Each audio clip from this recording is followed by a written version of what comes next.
All right, and we are live here on YouTube for the Charlotte Roval Drive for the Cure 250 year, the NASCAR Xfinity Series race. And we are getting set for this one. Welcome on in. Hopefully, everybody's having a good time. If you guys are, of course, having a good day, feel free to leave a like, subscribe if you guys are new. We are going to be getting ready for calling this race. Race is a few minutes away from getting started, so just give us a few minutes while we get everything underway. Yeah, we're just chilling out though. Hopefully, everybody is having a good day.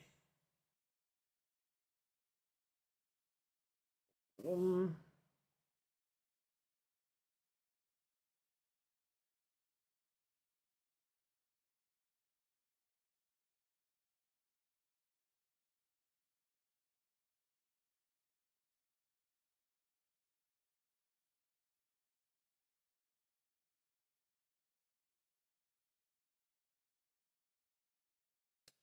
Alright, so again, we are chilling out here. We got 4 people hanging out in chat already. Thank you guys for letting me know, or for popping on in. Feel free to let me know who you guys think is gonna win this race. Also, just gonna double check because of paranoia. Okay, yeah, Mike is on and working.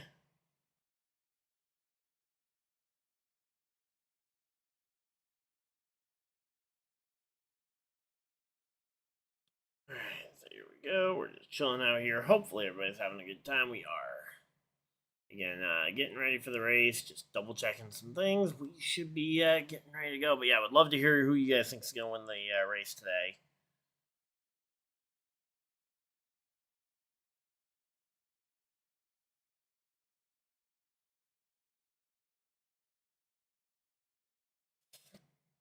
All right, so there we go. And yep, they're back from commercial break, and the cars are rolling onto the track for some racing here, some elimination racing, as it is the cut race in the round of 12 here for the NASCAR Xfinity Series.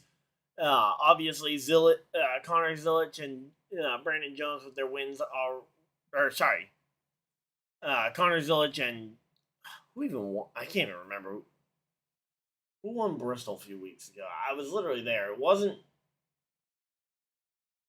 I can't. Oh wait, was it Allgaier? Literally just trying to remember who it was that won Bristol a few weeks ago. It's been a while. But yeah, highlight from the truck race last night.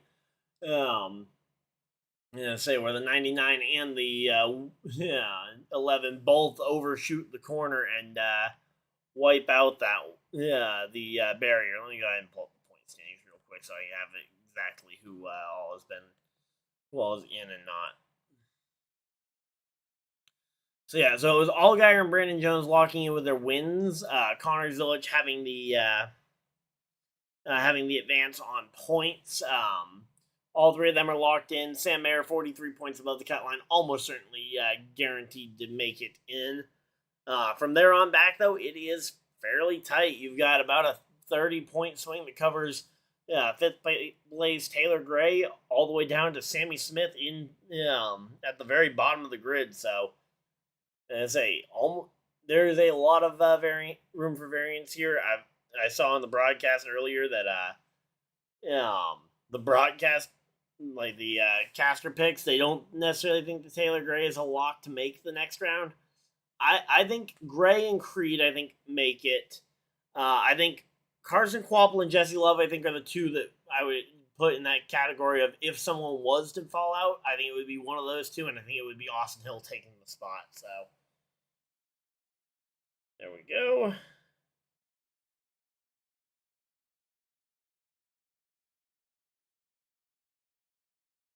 But yeah, we are just chilling out here. Hopefully, everybody's having a good time.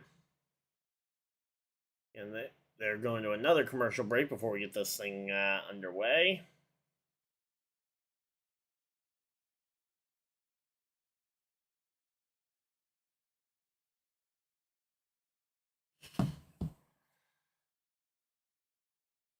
All right, so there we go. Let's check chat. We got 4. Let's see, we still got 4 people hanging out in chat.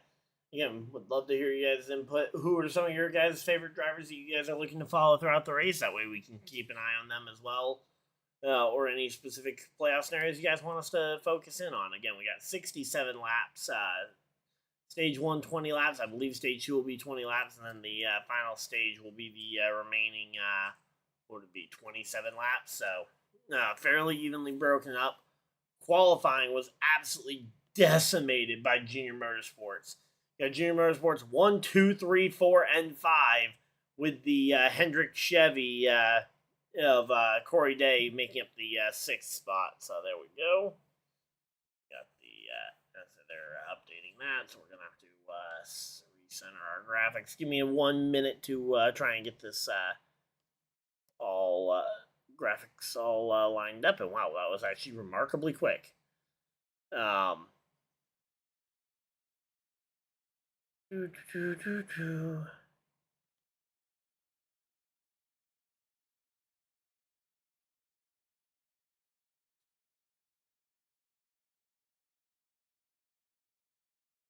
Alright, so there we go. Again, we are okay. Oh, it's the Blue Cross. It's apparently the Blue Cross North Carolina 250.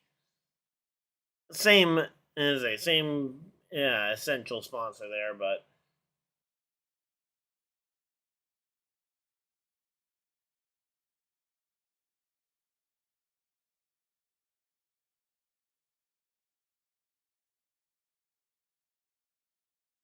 here we go. Again, we are just chilling out here. Hopefully, everybody's having a good time.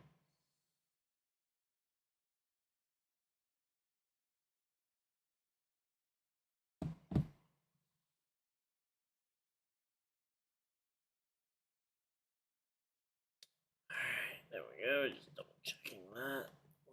Hey, Kenneth, how are you doing? I'm doing good today. Who's on the poll for tomorrow? I was busy setting stuff up, so I didn't actually get to see the results of qualifying. Let's see. Let's go ahead and pull this up real quick, and we will let you know. And we'll get, I guess, a live reaction as to who's on poll. Please tell me it's not SVG, not SVG, not SVG, not SVG. Not SVG, not SVG. It is not SVG. Let's go.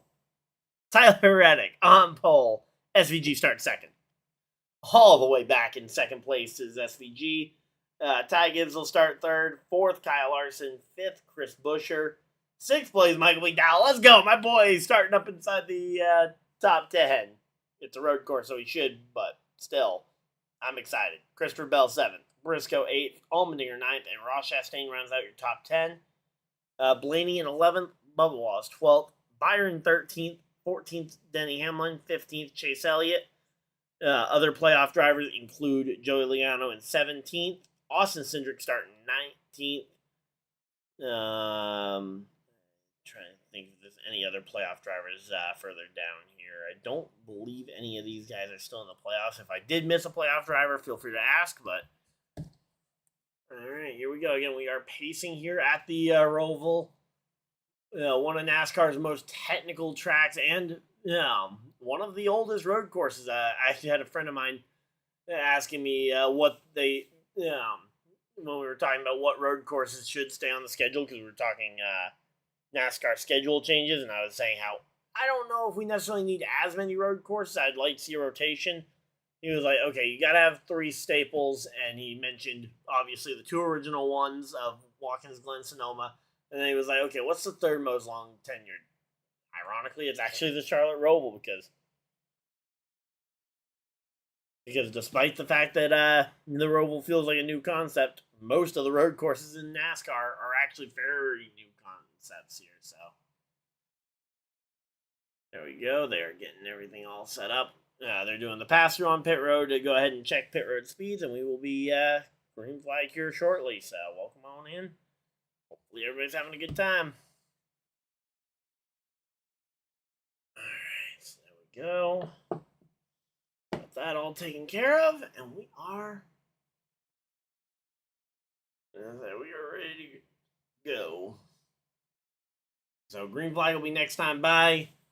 Again, it looks like Connor Zilic will start on the outside of row 1 here for the start. He did claim the pole position and will elect to start from the top of the oval, going on the outside of turn 1, which is a little interesting because that kind of if you aren't able to clear the inside line going into turn one, that could very well be a problem. Now, the good thing about having that many teammates at the front is that it's very easy for a teammate to potentially check up and hopefully let you in line down into that first corner, especially because you don't want to wipe out 3 or 4 junior motorsports cars on one corner. But yeah, there we go. Again, the Xfinity Series standings incredibly close. Again, about 30 points separating Gray in 5th from Sammy Smith in 14th. Any of those spots could be up for grabs. So, could we see Sammy Smith make it in? Sure. It's an outside possibility. He would need to absolutely max out on points, but he is starting. Not even probably max out on points, but he would need to probably go for the stages, which will leave him in a bit of a hole for the end of the race. So, I'll be curious to see if he's able to maintain the track position that he's starting with. He is starting in the 4th position, so I like his chances, but I do, and the fact that he's in a junior motorsports car tells me that his car will be solid. I just don't know if it'll be enough, especially because, again, junior motorsports has 2 cars in that fight. They've got both Sammy Smith and Carson Kvapil that they're hoping can both make it through. Carson Kvapil obviously in a bit better of a points position as he, I believe, is just above the cut line by a point or 2. So yeah, he is 9 points above the cut line. So yeah, he has a little bit of room to play with here versus the other drivers who don't exactly have that same wiggle room.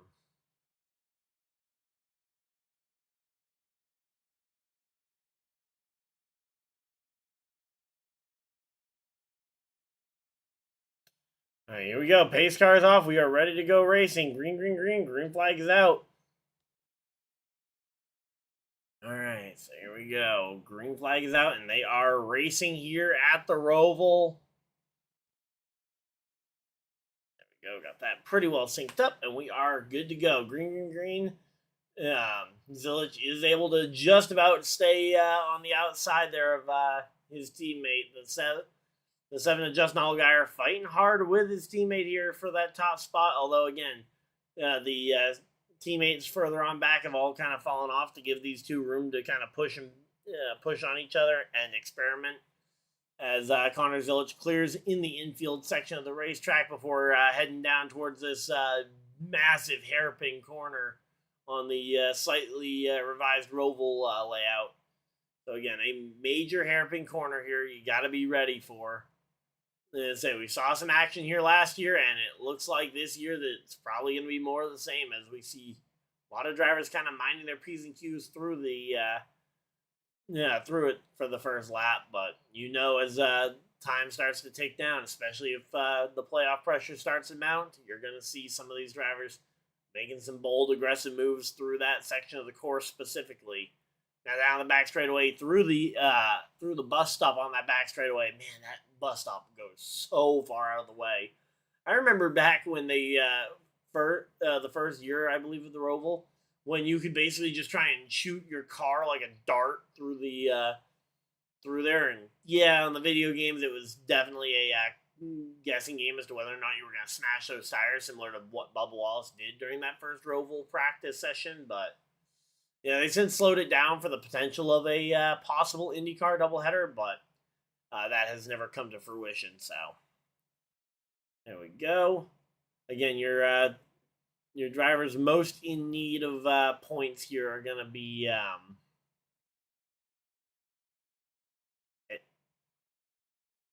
We got a major tire up there on Corey Day. Corey Day in the 17 with a major tire up here. Not sure exactly which car gave him the contact that has led to this tire up, but he is going to try and nurse this one back around to the pit road as he gets to the back bumper of pseudo teammate. And there we go. Now they got their colors fixed. There we go. And the 42 of Alfredo gets spun around. And the back of that car hanging off. That's not great. You hate to see the back of that car already hanging off there. But there we go. The 40 or the 24 of Kaz Grala goes and gets by the 1700 Motorsports car, and man, are you kidding me? Wait, Corey Day did not pit. You had all the opportunity to pit. Why did you not pit? That is a major risk to let that tire rub continue here. And the tire rub was his own doing. The car stepped out from behind him when he was going into through turns 1 and 2 earlier. He just slips, it looks like, and yep, and then there's the contact. Alfredo kind of did it to himself, honestly, trying to cross over that many lanes of traffic. I mean, especially in the hairpin, he was trying to shut the door, and it was too late to be trying to shut that door. So there we go. The 10 of Daniel Dye, the car that made the contact that led to that damage on the 42 of Alfredo. He is on pit road and gonna get fresh tires. It looks like, as that may have caused a tire rub on his car. Speaking of tire rubs, though, what on earth is Corey Day doing still out there? Corey Day remains on the racetrack. So far, he's a total of 1 lap past when he could have come into the pits. The contact happened 2 laps ago. He went a full lap around and has still not come down to the pit road. Making his second pass by the pit road for an opportunity to try and make the pass happen. There goes Nick Sanchez getting by the 17. 17 not really forcing the issue much, but again, you just question how much punishment that tire can take. Hey, Wayne Martin, how's it going? Let's go, Hill. Rooting for Austin Hill here. He is currently in the 14th position. Will need a good day to try and advance here as he enters the day a little bit below the cut line. He enters 7 points below the cut line, in fact. And with the fact that guys like Jesse Love, Carson Kvapil are both right up near the front. In fact, both of those guys are currently inside the top 10, inside the top 6. Austin Hill is going to have a little bit of work to have to do today to try and advance. But there he goes. Austin Hill making some moves, trying to shove the 00 of Cole Custer out the way to try and get this position. So here we go. Side by side. Custer on the outside. Austin Hill on the inside. Battling it out for, I believe that is 13th place here.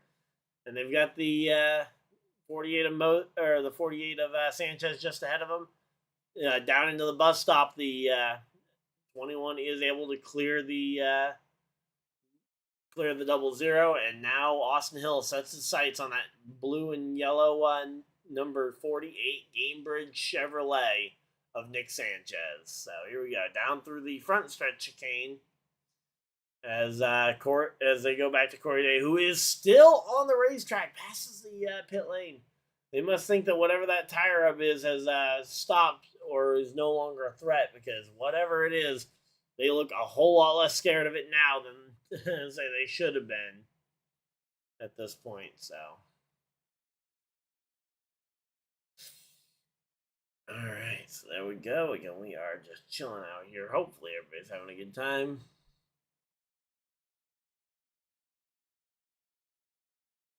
But yeah, we got 10 people hanging out in chat already. Thank you guys for everybody that's decided that portion of your very valuable Saturday afternoon here with us as we are just talking some NASCAR Xfinity Series road course racing. And just kind of a quick peek at the front, although it isn't going to make a major difference because of the stages and the stage cautions, but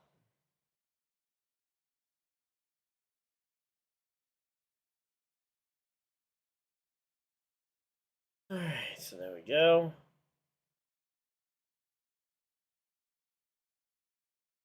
But yeah, again, Zillage has now opened up a nearly 2-second lead over Justin Allgaier for second. And the two of them have both gotten nearly there's almost a 2-second gap between Allgaier and third place driver Sammy Smith. Again, Sammy needs a lot of points if he's going to advance through this round of the playoffs, and he's going to need every point he can get. And right now he's in third. in position for a few points, but you would always love to see just a little bit more.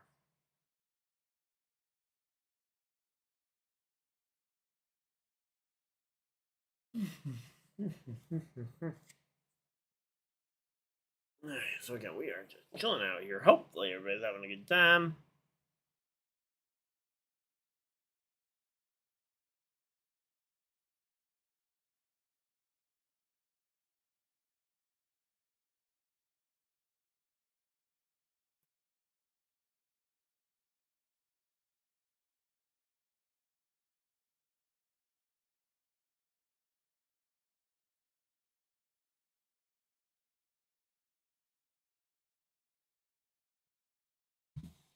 Alright, so here we go. Again, 6 laps in here. They're at a side-by-side commercial. You guys are not missing a thing. As, yeah, we are just chilling out here. Hopefully, everybody's having a good time.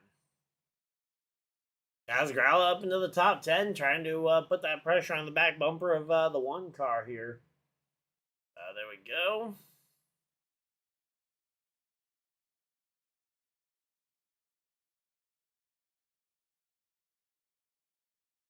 Alright, so there we go. There we go.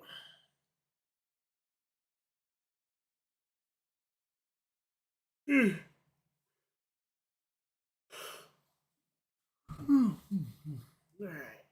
There we go. Again, they're getting back from commercial break here.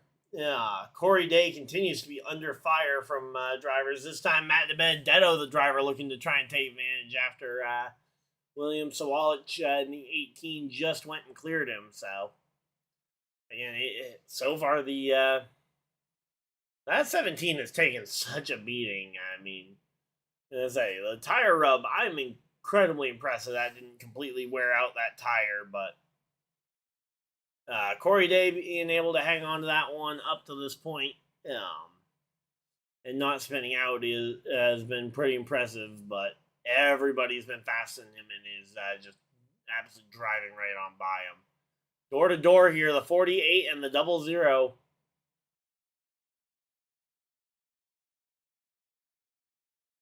There we go. The 00 able to clear the 48 of Nick Sanchez.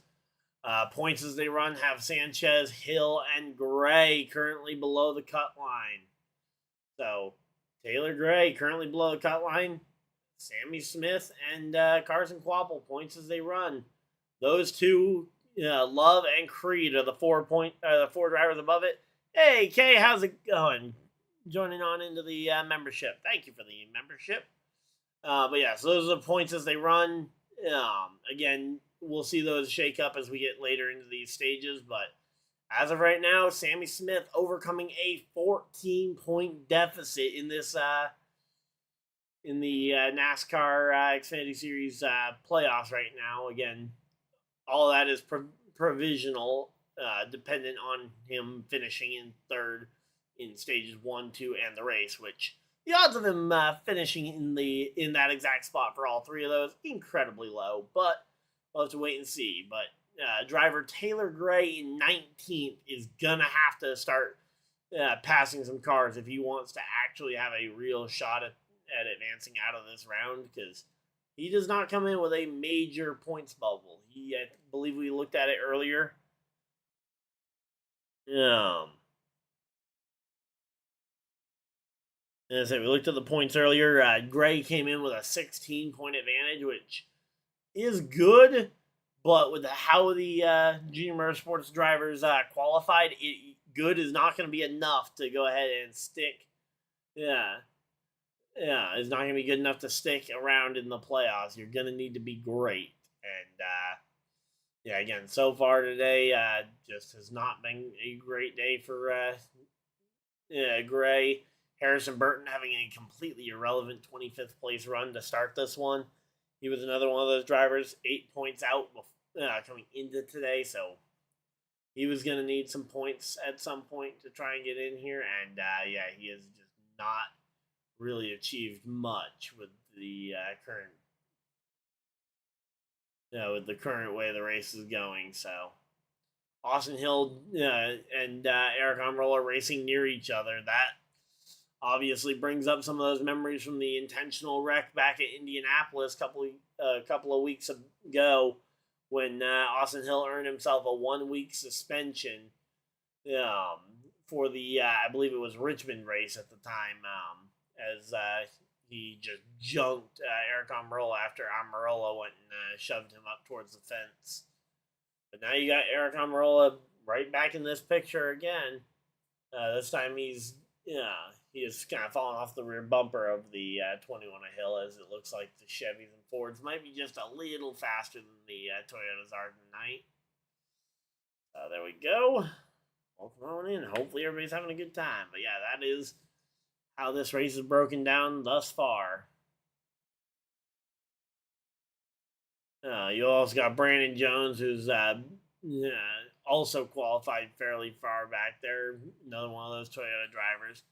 Luckily for him, he got the win 1 week ago at Kansas and was able to lock himself in. So he is not going to suffer the same kind of panic that his teammate Taylor Gray will go through today, as he can just put it in cruise control because he's locked into the next round. There is no question about it. Yeah, Brandon Jones will be a part of the round of 8. There we go. Harrison Burton trying to make it into the round of 8 for the 3rd time in his young career. This probably almost certainly being the worst equipment of his career, considering the fact that he came up through the Joe Gibbs Racing ladder system, driving that number 20 car that is hounding his rear bumper currently, ironically. Yeah, he came up through the Gibbs system, got promoted to the Cup Series with the Penske affiliate, Wood Brothers Racing, and ultimately kind of just washed out there and has come back to the Xfinity Series to try and rebuild that name. As again, at the end of this race, 12 will get cut down to 8, and we will have exactly 8 drivers remaining for the playoffs for the NASCAR Xfinity Series.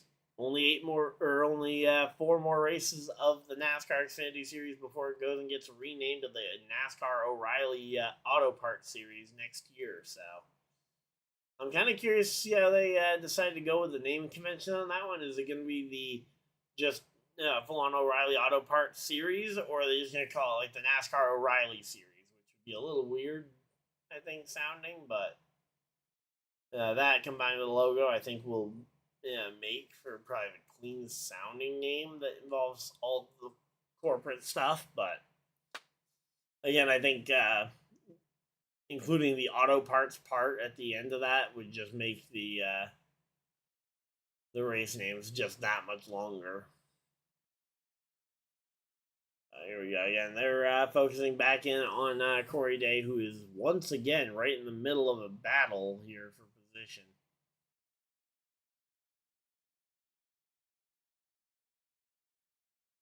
Alright, here we go. Yeah, we're just chilling out here. Hopefully everybody's having a good time.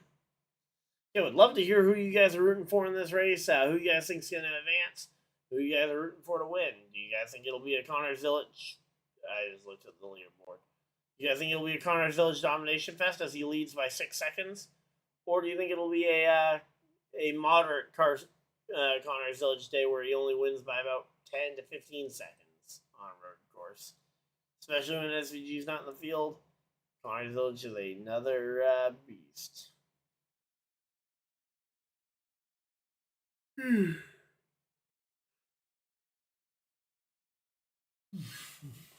Alright, so they're at commercial break and we are just chilling out here. Hopefully everybody's having a good time. I'm going to go run and use the bathroom real quick and we'll be right back.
All right, and we are back before the side-by-side commercial break. Evening wraps up, so there we go. All right, so we are just chilling out here. Hopefully, everybody's having a good time. We got 10 people hanging out in chat. 13 laps complete here so far. As once again, Connor Zilic is just absolutely disrespecting the entire field by even being in this race. Allgaier, on his own merit, though, does have a 3-second lead over Connor Mozak for the second and third position. So, even in the hypothetical world where we just imagine Connor Zilic doesn't exist, Allgaier still has a 3-second lead, which is really, really good. Connor Mozak doing a really good job, though, in that extra junior motorsports car of the day. Sammy Smith continues to run in the 4th position. Carson Kvapil has still maintained that 7th running position, which I believe, if he's able to maintain an average of a 7th place finish all day, I believe that would be enough to get him in, keep him in the playoffs, as he is already 9 points above the cut line. So all he needs to do is be a little bit further ahead. Come on, Connor. Everybody's rooting on Connor, and I say everybody.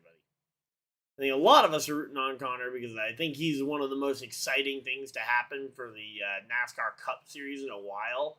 The fact that we're going to have 2 very elite drivers on road courses between himself and between Zilic and SVG.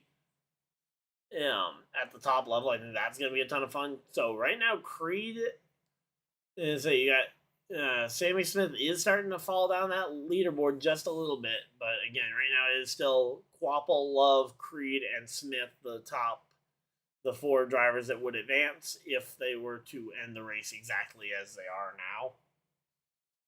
Again, Austin Hill trying to fight his way in. He's up into the 9th position. He is really starting to cut that gap very close here.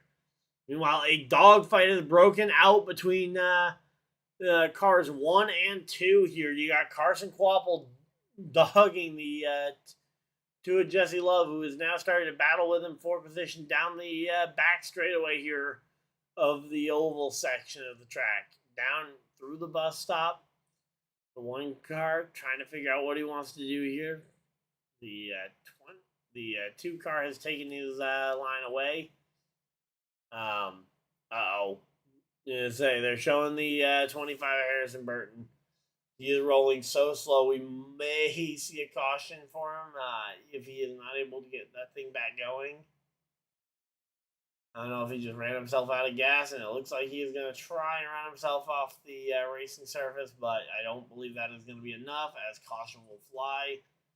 And we will have yet another caution flag. As they were heading down into turns 1 and 2. They got to throw it soon. Alright, there we go. Yeah, we're just chilling out here. But, yeah, caution flag has flown here at the racetrack. We're just now waiting to see exactly where all these drivers are going to stack up. And, yep, there's the caution flag officially being thrown for the number 25 car. So only 6 laps to go. I'm kind of curious to see if they get this thing back going in under... Alright, so there we go. As I said, we will need to grab some water here soon because we got to hydrate. Go. Looks like they're going to go to a full screen commercial break, so I'm going to grab some water and we'll be right back, guys.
All right, and we are back from commercial break.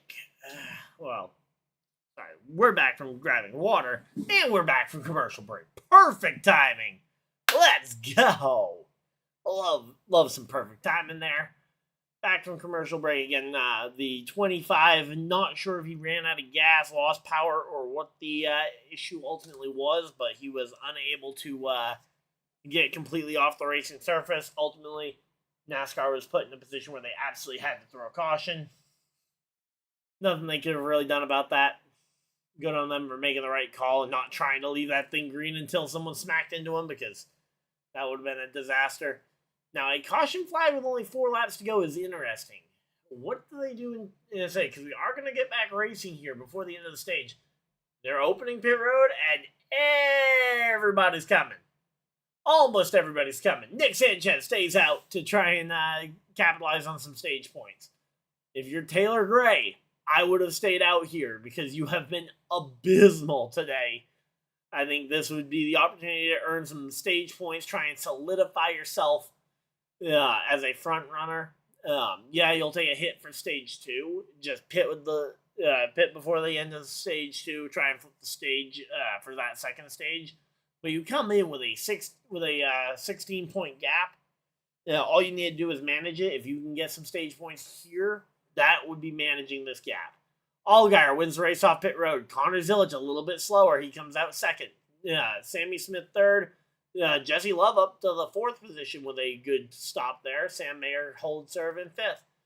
Wappel, Amarola, Hill all gaining spots, along with William Sawalich gaining 4 spots. So there we go. There was some drivers not mentioned there. I assume the 9 car may have had a long stop potentially, because I didn't think I read Mozak's name off in that bunch. So either that or maybe Connor Mozak was the one that stayed out. No, he definitely didn't stay out. They all came to pit road. Sanchez being shown as the leader. So once we get back around to the flag stand, they'll update the leaderboard. But there we go. I am really curious to see how deep in the running order this puts the 7 and the 88.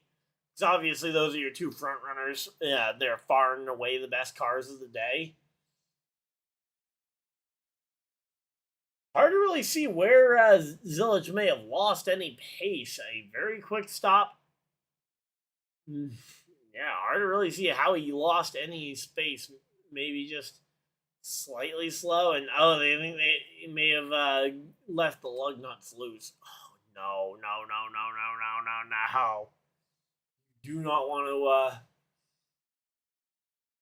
You do not want to have a wheel come off if you're Connor Zilic right now. You don't want to lose your crew chief for the remainder of the playoffs. You don't want to lose your tire changer for the... Actually, they revised the rule. You might not lose your crew chief for the remainder of the playoffs. I think it's only a 2-week suspension for for them, but still, you don't want to be without them for crucial races. And you don't want to be missing out on some much-needed playoff points potentially by winning some stages here. So, again, it's Sanchez, DeBenedetto, Burton, and Retzloff are the only drivers who stayed out. Zilic and Allgaier are currently in 5th and 6th place, respectively. Allgaier should be ahead of him, but they doubled up and are ready to go back racing. So, again, Nick Sanchez doing all of this as an attempt to try and find a way to get some stage points that he otherwise would not have been in position for. So if he can go ahead and get some stage points, again, he enters the day only 5 points below Jesse Love for the final spot. If he can get some of those points made up here, that would be great. If he can if he can hang on for, say, the stage win or even a 2nd or 3rd place in the stage, getting 8-9 points, would completely flip him being below the cut line to him being above the cut line, and he can just kind of hopefully meld into the crowd for the rest of the day. Although we'll have to wait and see how that works out after the loss of track position at the end of the stage. So here we go, and we are green flag is out. We have a 3-lap dash to the end of the end of stage 1 at the Charlotte Roval. And we've got Nick Sanchez trying to outduel the entire field here. Nick Sanchez on older tires. He has the track position, but as of right now, he's got guys on 4 tires hungry and absolutely tearing apart this field, trying to gain these spots back. Jesse Love up ahead of Allgaier, trying to make this pass happen for the lead. Or sorry, not for the lead, for what would that be right now? That'd be 3rd position and about to be 2nd, or 4th, about to be 3rd, because Jeb Burton is about to get passed by pretty much everybody here. Speaking of getting passed by almost everybody, on the outside of 3 wide, Sam Mayer on the outside of 3 wide at the hairpin gets shoved wide, and he is going to lose a number of positions here. Zilich up to 2nd here. He's looking for that lead on Sanchez. Sanchez gives it up fairly easily. Here comes the 2 of Jesse Love, the guy he's trying to battle with for points. And again, you got to try and do everything you can to hold that 2 car behind you, because you know he's the guy you're only 5 points behind in terms of the playoff standings here. As they head down, again, 2 laps to go. Connor Zilich out in front. The rest of the field fighting for 2nd. Jesse Love up to 2nd place here. Nick Sanchez to 3rd. Again, Jeb Burton still just barely hanging on to that 4th position while Justin Allgaier is lining up an attack. Allgaier gets to the inside, which now becomes the outside as he rounds through the infield section of the track. And Allgaier is able to clear for the position. Allgaier up to 4th place. So there we go. Jeb Burton now will have Sammy Smith being the next driver to try and attack him. There we go. Again, we're just chilling out here. Hopefully everybody's having a good time.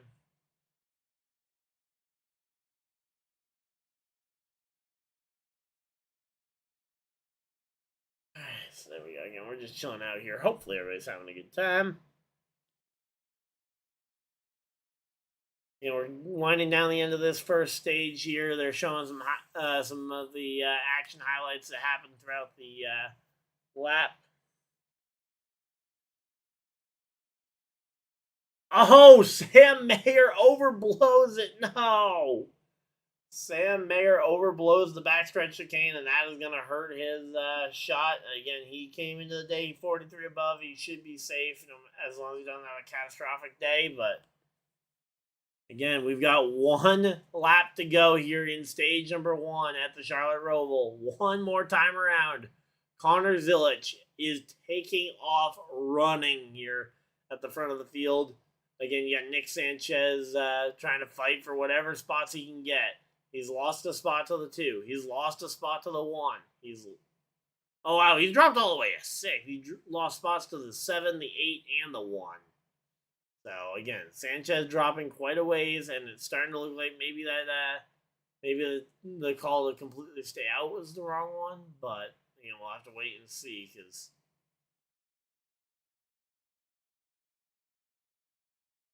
so again, we're just chilling out here, and here comes the 7 trying to line up an attack on number 2 for the number 2 position here.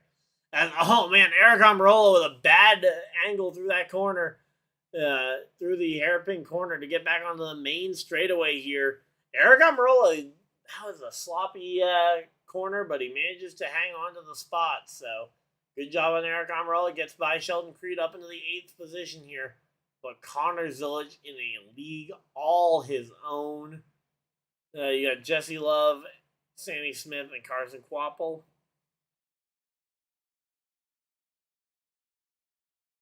There we go.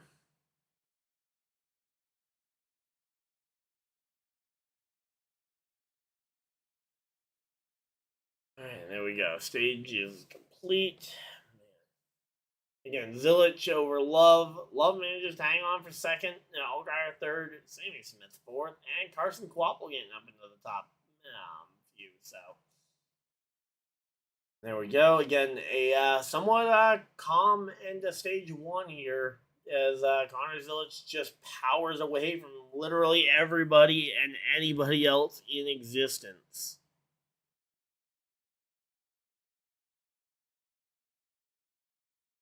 There we go. All right, nice.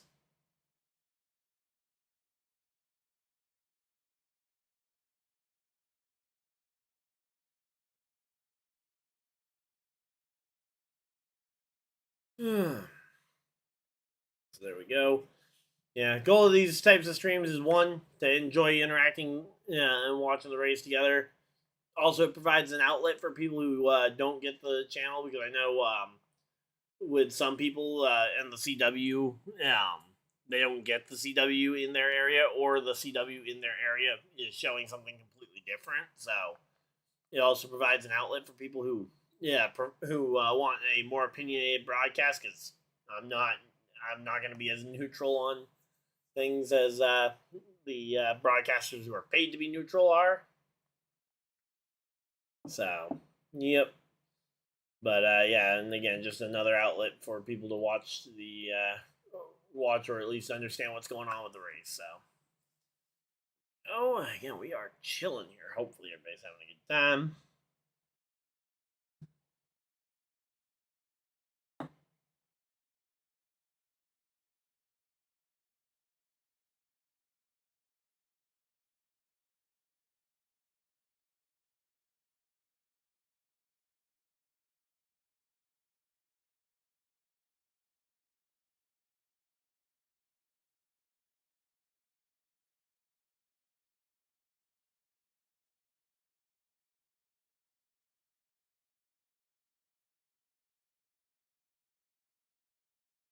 All right, so again, we are chilling out here. Hopefully, everybody's having a good time.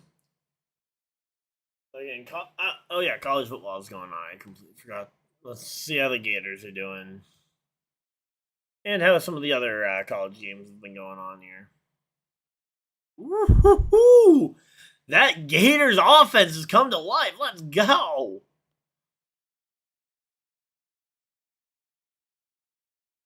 All right, let's see. Some of the early slate star to be done.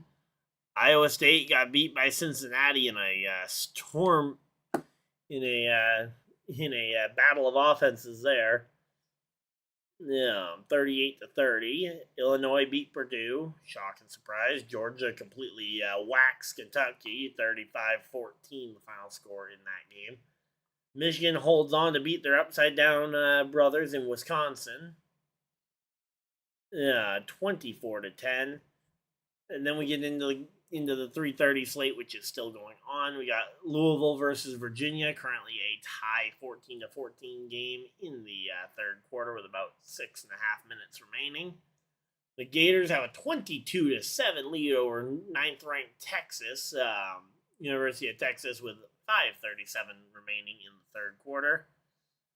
Then you got Boise State getting beat by Notre Dame. Notre Dame with a pretty decent year up to this point. Currently ranked in the 21st position on the AP's poll. Penn State trying to have a bounce back game, although UCLA having one of their best games of the year, 27-21. Currently Penn State trailing with 5 minutes remaining in the third quarter. And Oklahoma is absolutely killing Kent State at halftime, 23-0. And then Alabama and Vanderbilt tied with 9 minutes remaining. So there we go. All right, hey, that's a pretty good way to enjoy a NASCAR race. I don't drink beer, but we got ourselves some water to hopefully keep our voice going good throughout this one. And yeah, they're coming back from commercial break. But yeah, as I say, Vanderbilt has the chance to do something really, really funny at beating Alabama. There we go. Let me just go ahead and text the one Vanderbilt fan I know.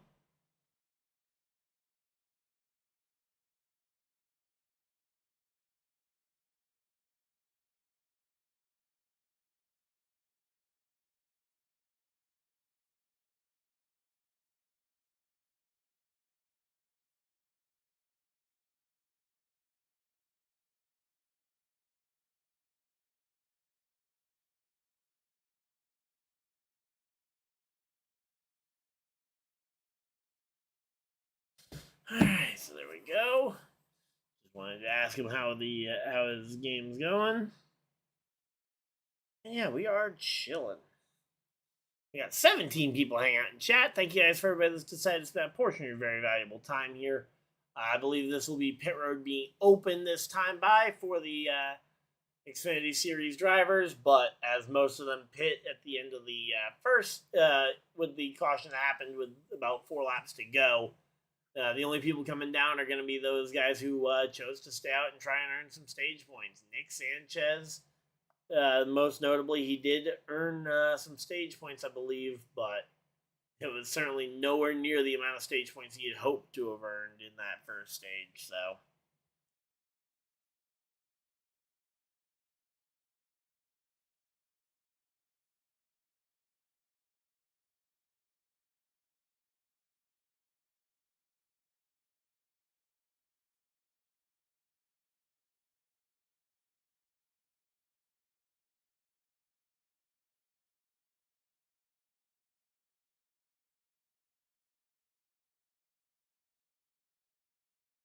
Alright, so there we go. Let's go ahead and skip around ads for everybody. Skipping around ads, nobody likes ads, so... I include some of them in there, but again, I try to limit the amount of ads. That way you guys aren't completely bored and aren't overwhelmed with ads, so there we go. Unfortunately, NASCAR's not doing the same as they go to a commercial break. We're also under caution flag, so you guys are not missing anything, but... yeah, let's go ahead and just kind of keep an eye on some of these ones. Let's see. What are some of the, what are the 7 p.m. games? We got Texas Tech at Houston, Mississippi State versus A&M, and then we got Minnesota versus Ohio State, Miami versus Florida State. That's going to be a good game at 7:30. I'm hoping that this race is done by then so I can go upstairs and watch it with my dad, who's a Miami fan. Although he does quite like Florida State, too, I believe, so...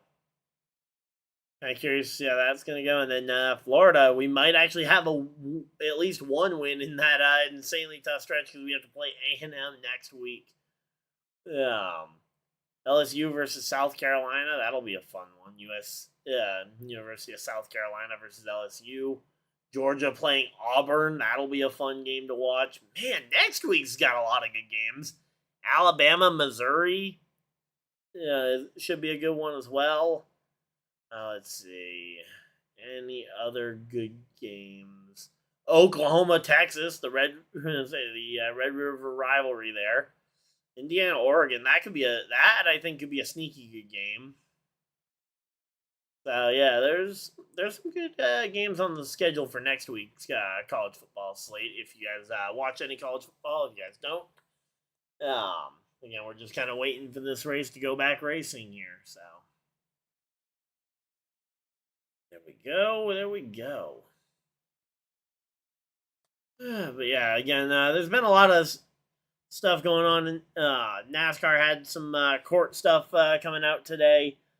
Again, as I'm not in the... as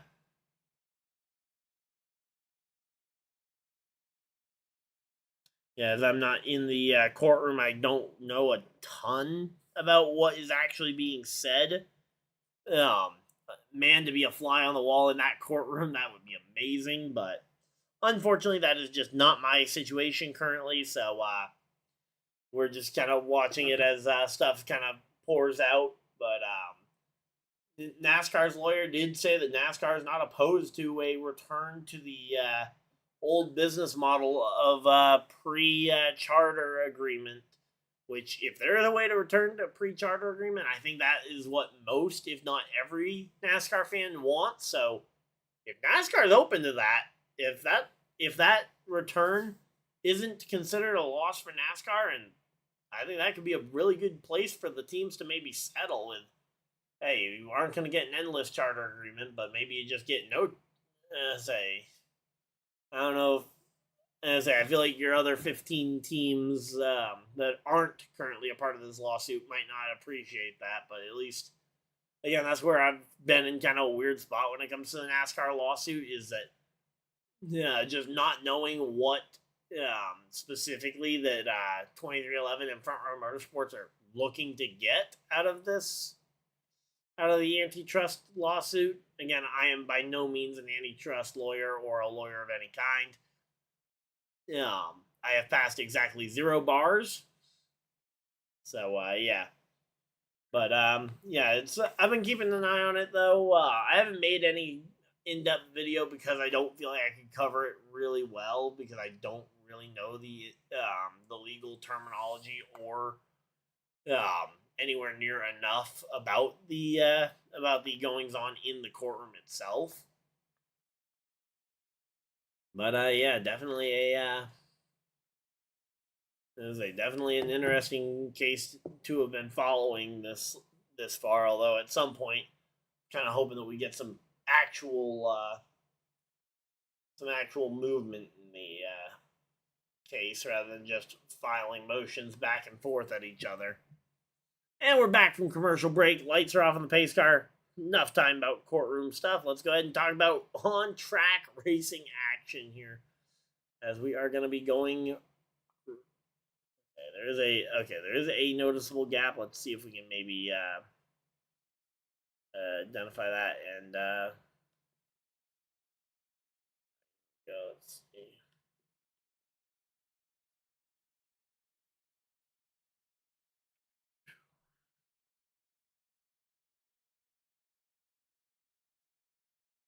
All right, here we go. Again, just give me a second. I'm trying to sync up some footage for trying to create some short form content in addition to the long form stuff. So here we go.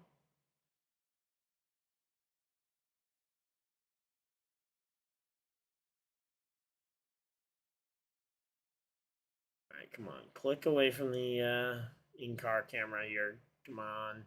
There we go.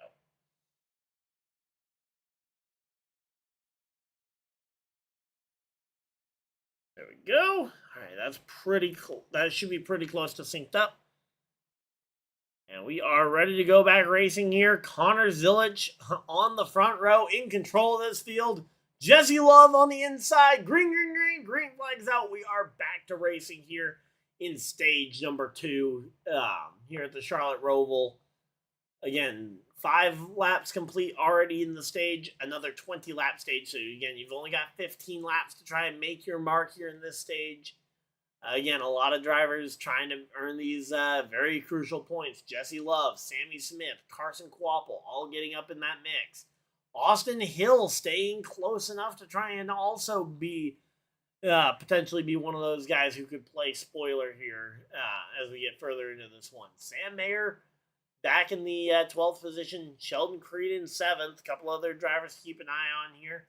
Nick Sanchez, who stayed out to try and earn some stage points in that first stage, back in the 28th position following the initial restart here. Sam, he's hoping to be able to climb back up through that, but again, starting 28th is not going to be an easy climb. All right, so there we go.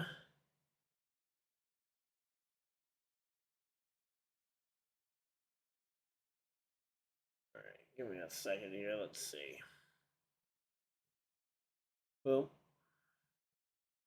yeah, so Nick Sanchez finished 7th in the stage, so he only got 4 points out of staying out.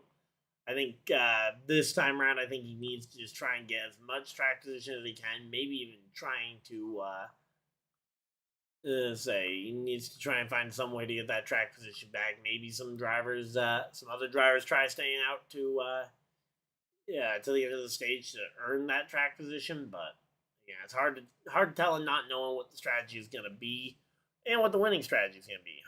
Easy for me to say one thing now and see it not play out correctly because I got nothing to lose. I'm not crew chiefing one of these cars. They don't pay me nearly enough to go ahead and make those kinds of decisions. But yeah, we are just chilling out here. Hopefully everybody's having a good time though. Again, right now, Sammy Smith 1 point out.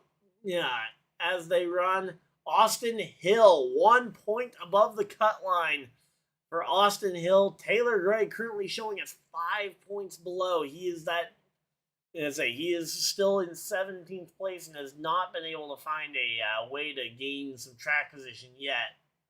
As the 17 of Corey Day into the corner of Matt DiBenedetto's car. Corey Day, he's had some run-ins. If you remember, he slipped earlier in the race and ended up giving himself a pretty significant tire rub that somehow miraculously didn't go down, so he was able to go ahead and run this one to the finish of the stage. But again, getting into it though with Matt DiBenedetto, probably not the smartest idea. Although, again, it's not like he has much to lose. He is a part-time driver making a one-off start, but you'd hope that maybe he'll be in this series full-time one of these days. And oh no, the 45 car has stalled on the exit of one of the corners. It's Josh Williams. It's as you head down towards that hairpin, and the caution flag has already been thrown to go ahead and send a safety crew out there to go fish him out, and the caution flag flying, that is going to go ahead and reset the re-rack the field and go ahead and see if we can have another spot. Again, the fact that Love and Sammy Smith are running second and third, and both especially Sammy Smith, barely struggling to stay inside the points positions. That is pretty funny. So there we go.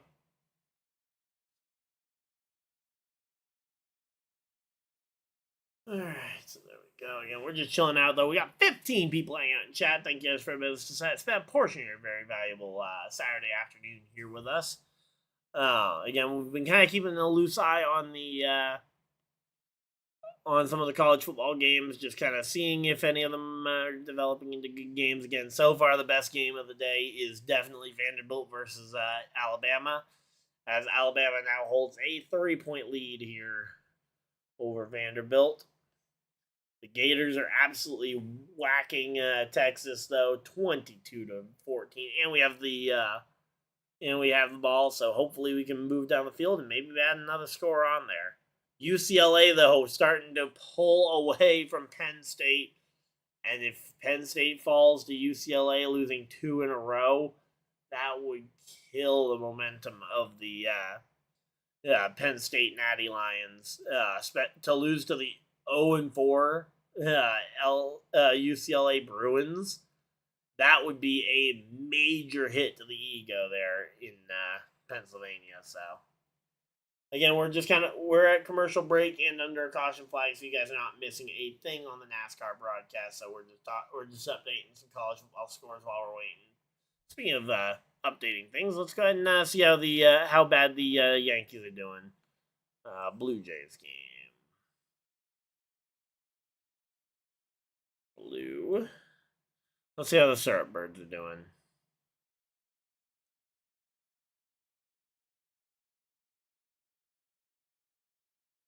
Syrup Birds are up 2-1 over the Yankees. Let's go. If you guys didn't see, I did try streaming my first baseball game the other day. It wasn't the best in the world, but it certainly didn't help the fact that my team, the Boston Red Sox, got eliminated from the playoffs in that game and weren't really even able to put up much of a fight. But hoping to maybe do another baseball game or two. Maybe cover the battle at Battle at Bristol or whatever they call it, Speedway Classic. Hoping to cover that game potentially next year. But assuming that it falls in and I would hope that they would plan around the NASCAR schedule and scheduling potential another baseball game at Bristol. Because you don't want to have a NASCAR race going on at the same time, because that would kind of defeat the whole gimmick of trying to draw in the NASCAR fans to a baseball game. We also got the Cup Series race tomorrow. Again, we'll be streaming that one as well. I believe it's a 3 p.m. start time. We'll be going live probably about 2:45, depending on what time I get back from church. But and depending on everything getting set up, but we should be all good. Let's see.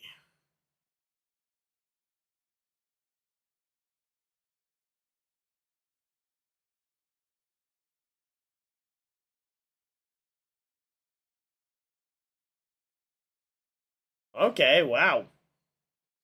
All right, that's a bit of an update. I don't know how many of you guys heard about the former Jets quarterback Mark Sanchez, who was stabbed and transported to the hospital in critical condition last night. Um, but apparently, he's also being charged with assault with a deadly weapon. So it sounds like the stabbing could have been self defense, which I don't know why a football player turned caster who was supposed to be calling the Indianapolis Colts game tomorrow would go ahead and do something like that. But I mean, not a good look if that's accurate.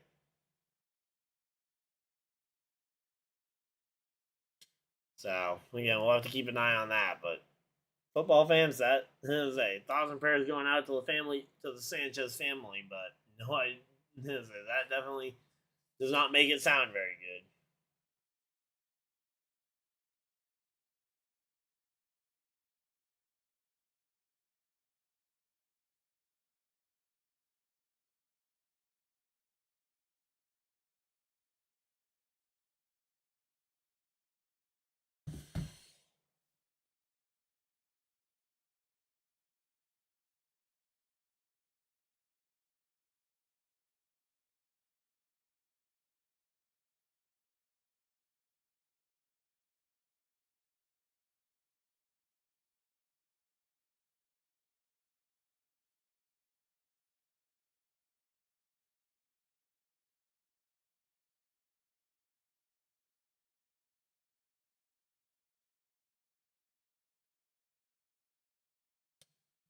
All right, so there we go. Yeah, we're just chilling out. We're coming back from commercial break here.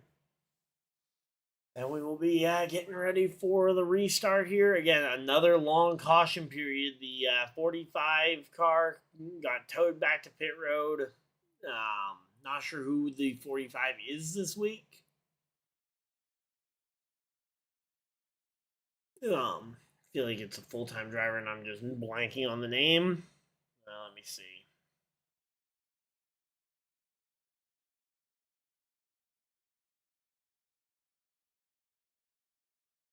Okay, it's Josh Williams that was in the 45 tonight. And yeah, not a great start there, but again, a 5 p.m. start feels really weird here. Starting this one late. We got lights are off on the pace car. We are ready to go back racing. Oh, we got plenty of time here before we have to start recording for the clips. Hopefully, be able to clip something from this one. But again, it is you got all of the top 7 drivers are all playoff drivers. Trying to fight for some of these spots. Again, Jones, Zilich, and Allgaier are all locked in for sure.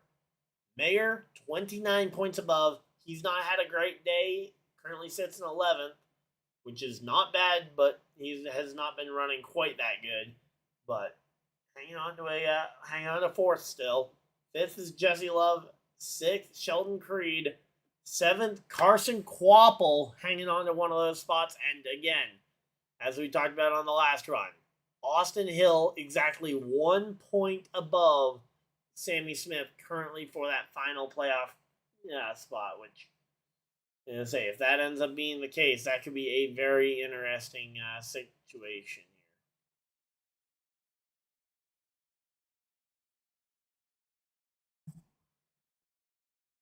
All right, here we go. Green flag is out. We are back to racing. Connor Zilich out in front of the field.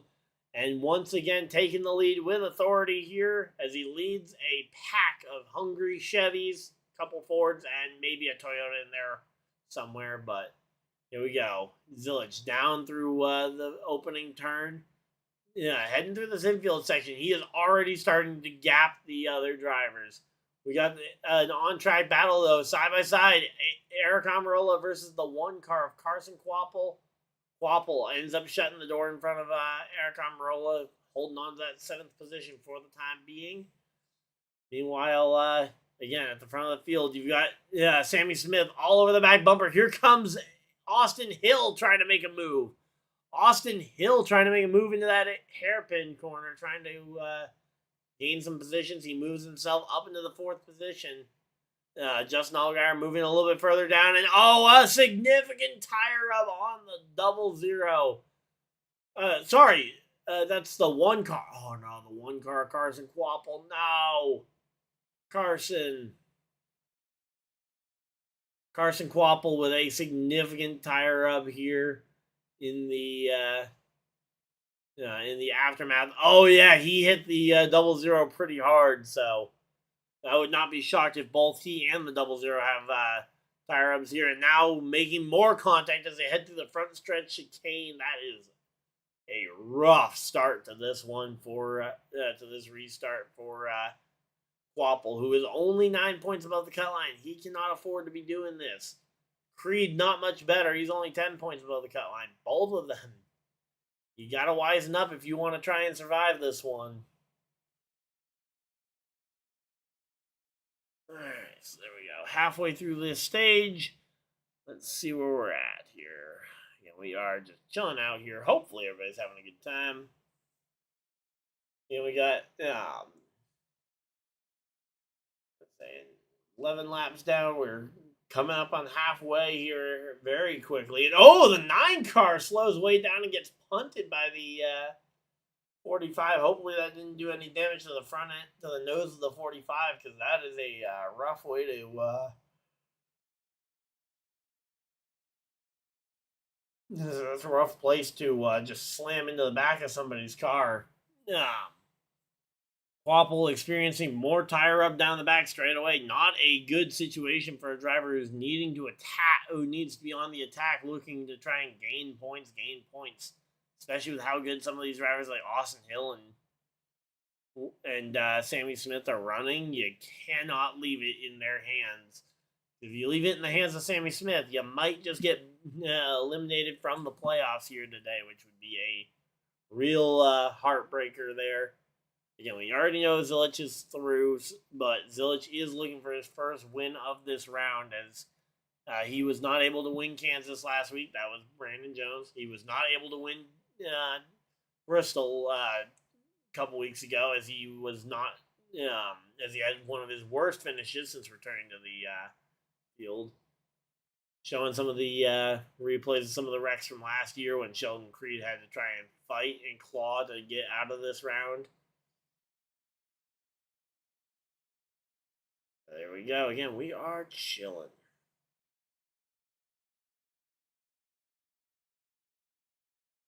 There we go. Let's see.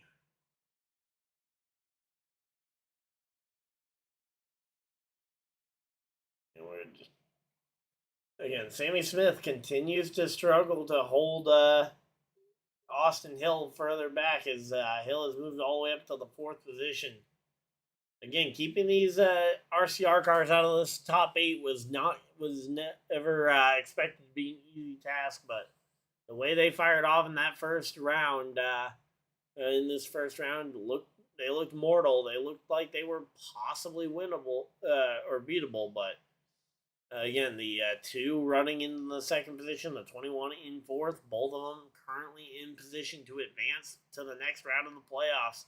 Some very interesting ones to keep an eye on as they circle back around the start-finish line. And, again, Connor Zilich has a 3-second lead already. Are you kidding me? I mean, I'm not overly surprised, but Connor Zilich just absolutely whacking the field here.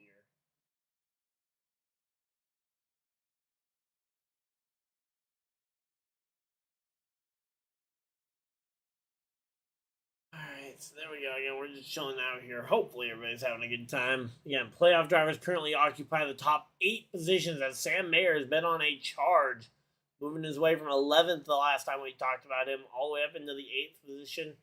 Taylor Gray, though, has regressed all the way down to the 21st position. Nick Sanchez starting to climb, though. Nick Sanchez has moved his way. Again, the last time we talked about him, he was just trying to get out of the bottom 28, and now he's up into the top 20 as of right now.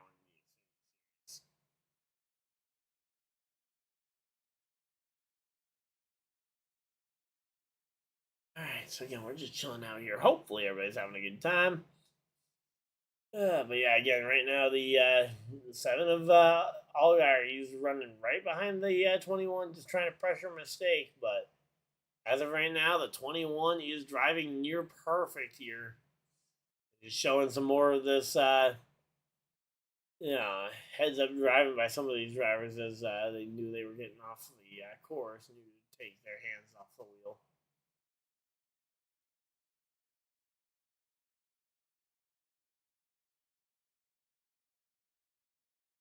Alright, so we're just chilling out here. Hopefully everybody's having a good time.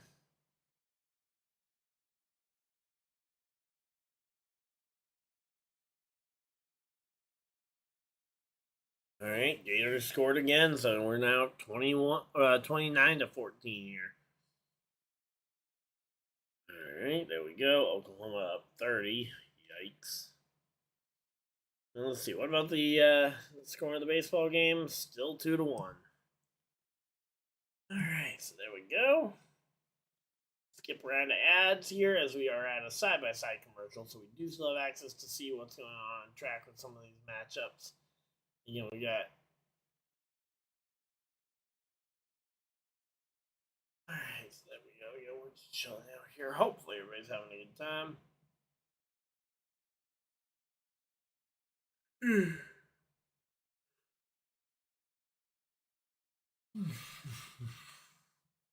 Alright, so again, 5 laps to go. 5 to go here. Connor Zillage with just a commanding lead. Up to almost 5 seconds of gap between himself and second place Jesse Love. Justin Allgaier doing everything he can to try and hold the 21 back of...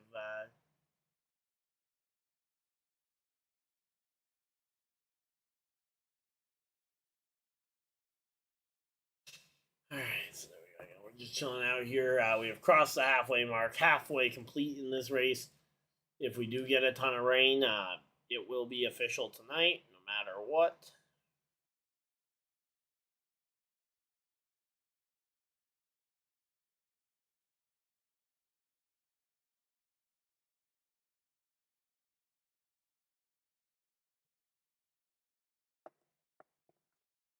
Alright, here we go. Let's see.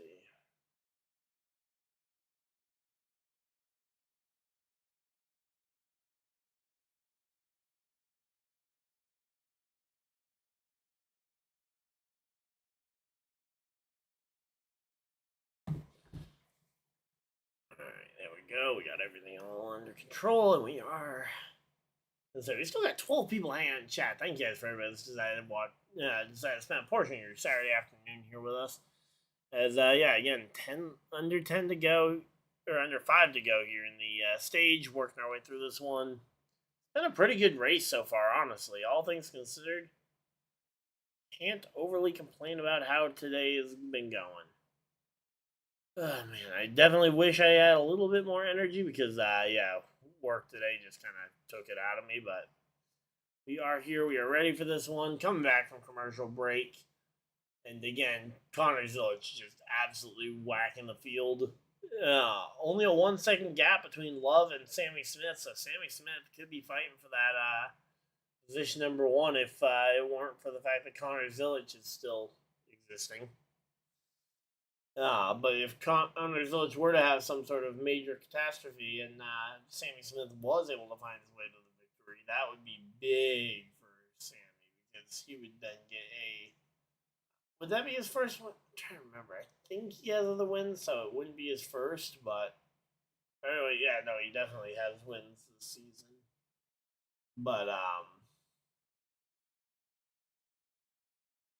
it would certainly be one of the more impactful because it would get him to the round of 8 no matter how good Austin Hill does. Although, Justin Allgaier passing Austin Hill, I believe that will give Sammy Smith the nod for at least a brief moment here.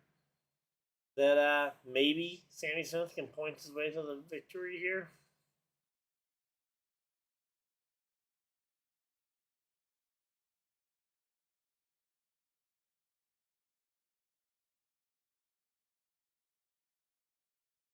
So we're just chilling out here. Hopefully everybody's having a good time. But right now, Zillage is just waxing the entire field. But yeah, 11 as a 8 of the top 10 spots, all playoff drivers. Again, that's insane. Karam, or not Karam, Karam is over there, but so is,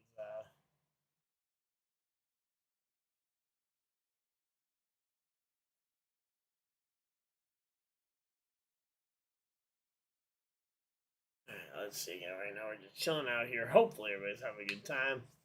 But yeah, again, Zilla just absolutely in control of this one. We are starting to enter that window, though, of when do you make your green flag pit stop if you're some of these guys further back. This time or next, I would say, would be your choices. And honestly, I'd probably be pitting this lap.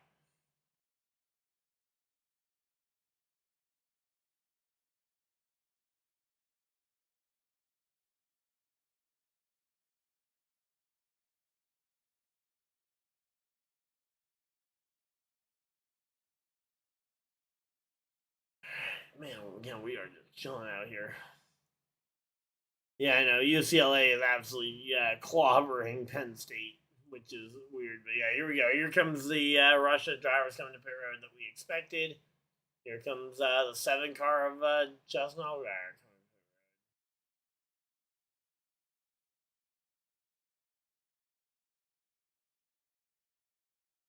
All right, so there we go. Yeah, we are just chilling out here, going through all these pit stops. Everybody's trying to figure out exactly where they're going to come out of this one. Sanchez making the smart decision to pit with his yeah, with his fellow drivers this time rather than staying out trying to gain some track position that you can't hold on to. I mean, yeah, the points are nice, but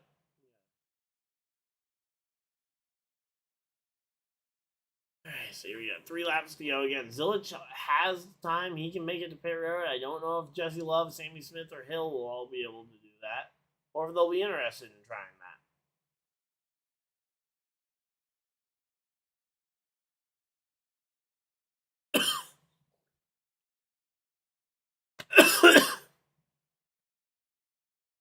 All right, Connor Zilich comes to pit road. He's gonna get his 4 tires and fuel. Is anybody else gonna come to pit road? No, they will not. Jesse Love closes pit road as he stayed out. So Jesse Love, as he crosses the start finish line to lead his first lap of the day. Man. Yeah, Jesse Love to lead his first lap of the day. Stays out. He, Sammy Smith, Austin Hill, Sheldon Creed, Carson Quapple, and Sam Mayer are all forfeiting their track position this late for an additional point or two. I mean, I get it. It's important. You guys had top 5 track position, though, that you guys are sacrificing for that. Hopefully, you'll be able to get it back, because otherwise, that is a incredibly risky maneuver that I'm not sure is going to pay off in the long run here. I mean, there's just dumb, and then there's that. I don't even know what you call it.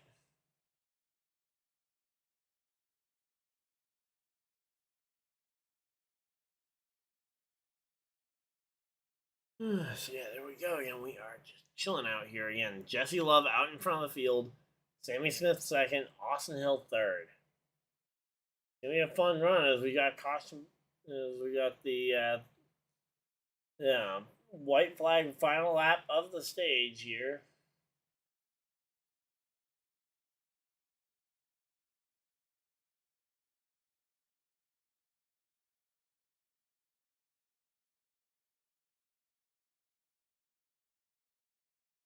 Alright, so yeah, we're just chilling out here. Hopefully everybody's having a good time. But yeah, here we go. Final lap of the stage. We're currently on the final lap of the stage. Jesse Love has stayed out to this point and has a 4.5-second lead over Sammy Smith for the second position. Sammy has another 3-second gap between himself and Austin Hill for that third position. So really, I think the only on-track battle we might have would be Carson Quapple versus Sheldon Creed, which ironically those two are right back together, fighting it out for a bonus point here.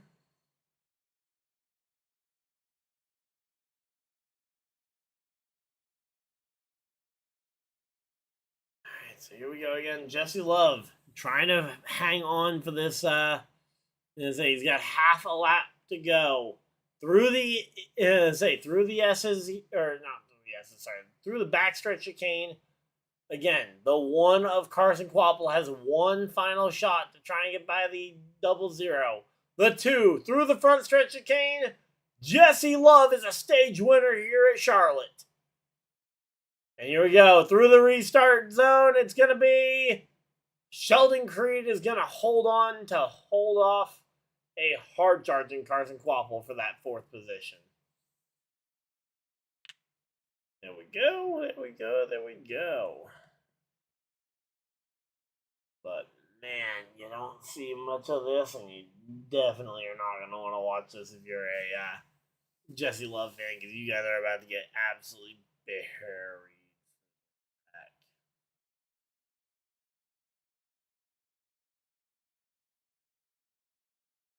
Man, again, we're just chilling out here. Hopefully everybody's having a good time.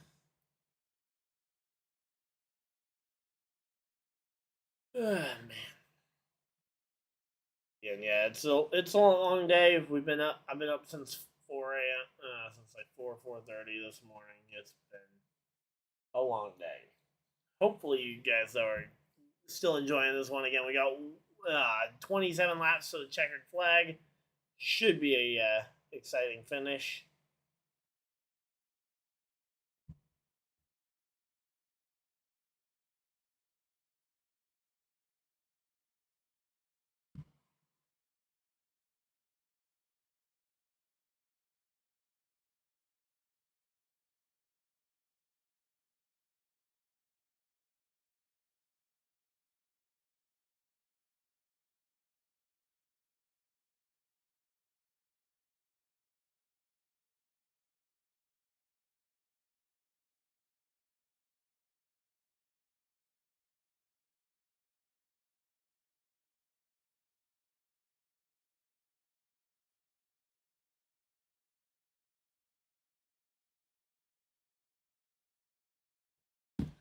Alright, so yeah, we're just chilling out here though. Hopefully everybody's having a good time. We are getting ready for this one. Let's see.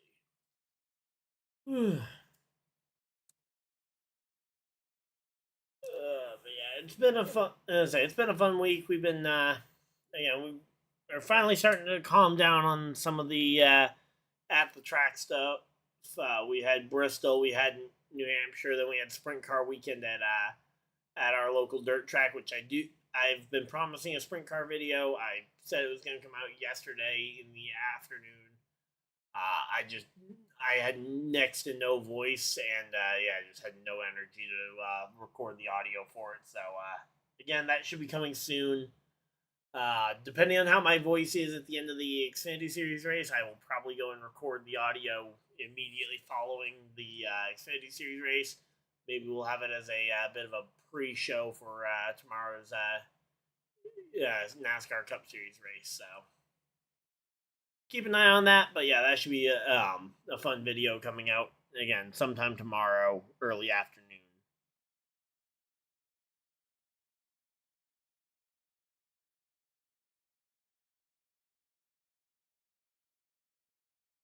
Alright, so there we go. Let's go ahead and just check back in on the college football world and see how things are going here. Virginia versus Louisville is turning into a pretty good game. 21-24 currently in the 4th quarter. That's actually a pretty good game. Let's say Florida, Texas, they have not had no additional scores have happened, but Florida continues to hold a 29-14 lead. Alabama still holds a 20-14 lead over Vanderbilt, and they have the ball, so that is going to be a interesting one to watch down the stretch. Boise State is still getting whopped by Notre Dame.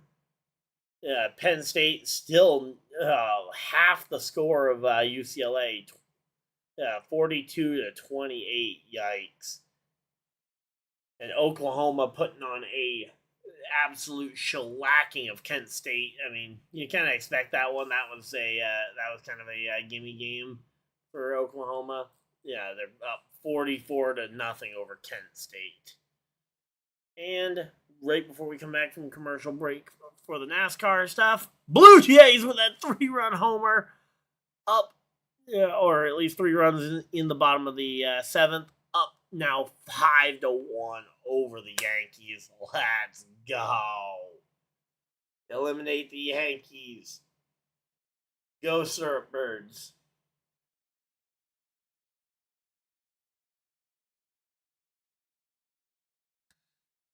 Alright, so there we go. Again, we are just chilling out here. Hopefully everybody's having a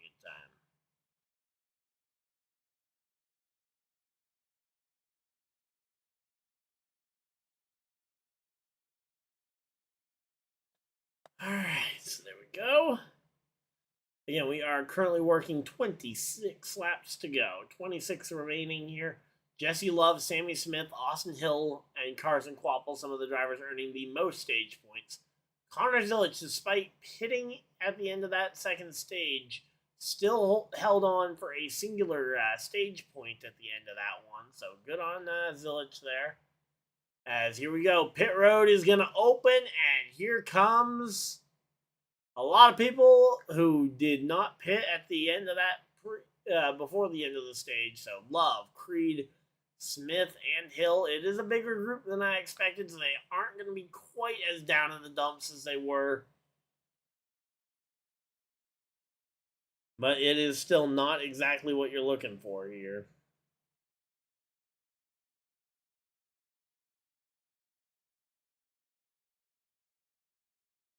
Alright, so again, we are just chilling out here. Hopefully everybody's having a good time. Here we go, the race off pit road. It looks like Austin Hill is going to have a good run. The question is, who is that ahead of him? It is Jesse Love. Hold serve on pit road. Hill passes Sammy Smith. Mayer jumps up 2 spots.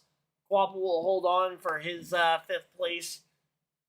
Creed drops 2 spots there. We are getting ready here for this one.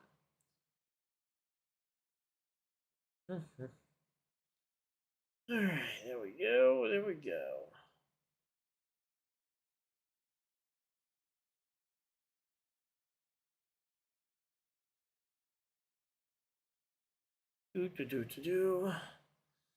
Alright.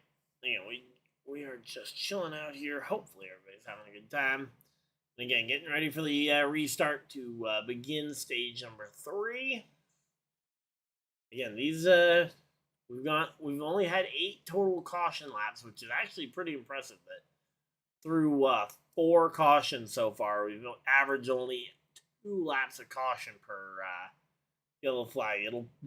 We'll have 9, so it'll be closer to 3, but still, again, an impressive run that we've managed to avoid burning extra caution laps.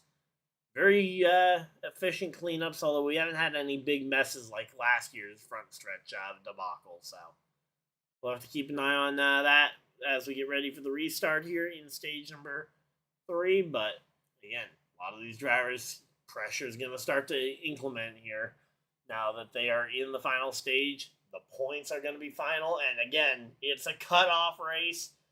There is no tomorrow for 4 drivers. So there's no next time for 4 of these drivers in terms of the fight for this championship. 4 of these drivers will be eliminated from the playoffs following today's race. So we'll have to keep an eye on that as the day goes on. Again, I know we got an Austin Hill fan in here. We got a Connor Zilic. Both of them, Austin Hill looking very good on the chances to advance here. As it will be Connor Zilic out in front of the field. Yeah, Justin Allgaier second. Third will be Christian Eckes. And really, Taylor Gray may have actually played himself into a good shot to try and advance just by being patient, biding his time. He is up to 10th place right now. After all those faster cars that had led most of the race decided to stay out, get the stage points, and cycle to the rear. There we go. There we go. We are chilling. Chilling.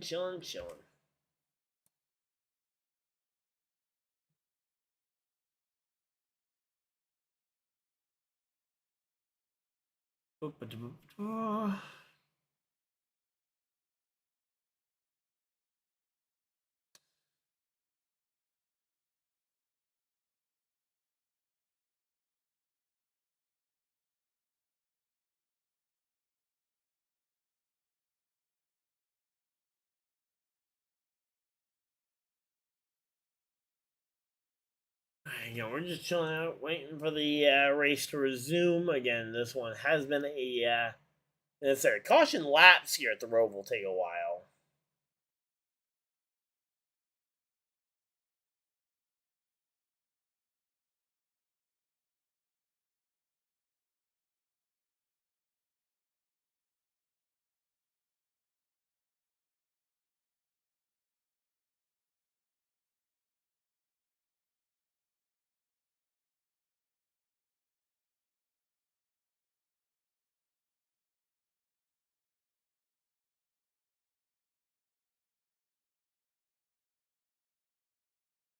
Alright, so there we go. Advertising Martinsville. Race tickets for the fan reward points for next year just went up, so I am hoping to score some race tickets here. Not sure as to what races I'm going to be going to yet. I am eyeing a early season race that may be a little bit outside of your guys' expectations, but it's one I'm definitely eyeing, and I've kind of mentioned being interested in it, specifically for this year, but unfortunately, season finale and most of the crown jewels aren't available. But most other races, if you're looking to go to one, fairly reasonable price on the thing. 5,000 tickets, which or 5,000 points, which I've got almost double that. So, we'll keep an eye out. But there we go. Sam Mayer will rejoin the field near the back after at the end of this one. Not sure if he was speeding on pit road or something. We'll have to keep an eye out. But Sam Mayer having to come from deep in the field yet again. He has been having a rough go of it. But here we go. Again, we're getting ready to go back racing here. Final stage. All the marbles on the table here. You've got Mayer 24 above, Gray and Love 14 above each, Quapple 8 above, Sheldon Creed is 6 points above, and Austin Hill 6 points below. As we go back to racing, green flag is out, and we are racing here at the Charlotte Roval. Currently working lap 45 of 67. So again, a very not a whole lot of laps, but these laps do take some time, and it has been a fun race up to this point. If you guys are just tuning in now, again, we've had a lot of interesting names near the front of the field. You had Sammy Smith, who's been trying to point his way up from a really rough starting spot. He was starting 14 points outside the cut line, and now he sits in position where if he can just get back up into that top 5, he can contend for a playoff spot here. Taylor Gray with a bit of a recovery. He's been irrelevant most of the day, but now finds himself inside the top 10 when things start to matter. Of course, missing out on those stage points will be annoying, but should hopefully be able to at least be able to gain something from it. So, again, 4 points is the difference right now. Creed over Hill. And Sammy Smith, as he runs right now, he is 11 points shy of the playoffs. And couple cars missed the backstretch bus stop and had to make a complete stop and go. And here we go. We got the one car, Carson Quapple, 3 wide in the middle as they head towards the front stretch chicane. De Benedetto on the inside. You've got the 1 and the 2, Jesse Love and Carson Quapple battling it out for position there. Matt De Benedetto sneaks on through, and the 1 and the 2 will continue to fight. Although the 2 has actually then lost a spot to the 00, so I guess that fight's already over, and the 2 is continuing to slide further and further back.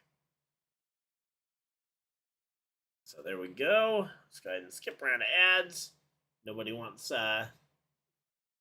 those ads right now. As again, we've got a fresh restart. So that was Oh, it was off the. Say one of them was off the nose of the 99 car. 99 car just sent the 42 of Anthony Alfredo through the bus stop to the point where it was actually where he needed to do a stop and go. I wish there was a penalty for shoving a driver off there, but they don't have a penalty in place for that, which is annoying. But again, unless it's being done maliciously, I feel like most of the time the the driver will be able to self police it by getting back to him and just boot him next time. And as long as NASCAR doesn't punish either move, you should be fine. But yeah, again, right now here comes Taylor Gray, who's hanging on to a top spot here. He's got his teammate William Sawalich with him, and then Austin Hill, the driver, trying to fight and claw his way back into the points picture here. Currently sits 5 points out as he is arm wrestling his way past William Sawalich for the position. Sawalich is going to go ahead and potentially drop a spot here, although Sawalich appears to be hanging pretty tough with Austin Hill right about now. But there we go. Austin Hill able to clear down into, I have no idea what number turn this is, but yeah, down into the turn, trying to make this one happen. And down through the hairpin here, the 17 of Corey Day also follows the 21 through, and now here comes the 8 of Sammy Smith, who is also looking to try and gain some spots on the 21 car in the cut line.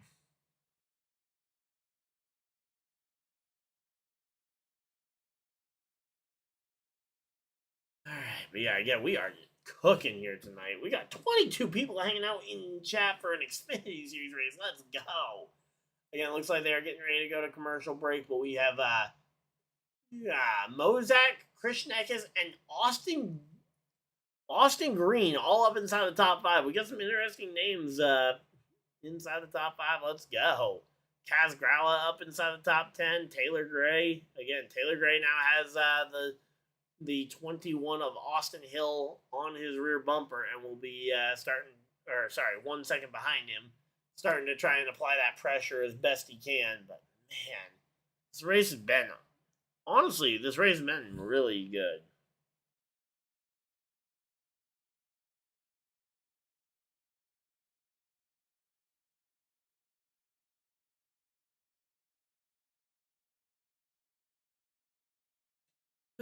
So yeah, there we go. 20 laps to go. 20 more times around here. Connor Zilic doing Connor Zilic things, and the 7 goes. Is that the 7 or is that the 17 going around? Oh, the 17. Corey Day goes around here at the hairpin. Looks like they hang on here. Looks like they're going to hang on to the flag and wait to see. But there is significant damage to William Sawalich's car, who was, I assume, one of the big players in that contact. So yeah, William Sawalich also dragging quite a bit. Austin Hill battling it out with Taylor Gray for position. And man, you cannot stay out here if you're the 18. I think you got to pit here. So let's see the replay here, see what actually happened. Oh, it was actually the 8 of Sammy Smith who spun pseudo teammate there out.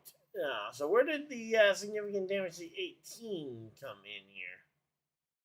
Oh, okay. So was the 18's damage all from that minimal contact on the 8 car? Wow. Okay, so the 8 really causing all of that. The 8 makes the punt onto the 77 or onto the 17. I mean. And then gives the 18 a tire, a complete contact, completely framed up there. Honestly, pretty impressive that he managed to pull that one off. So there we go.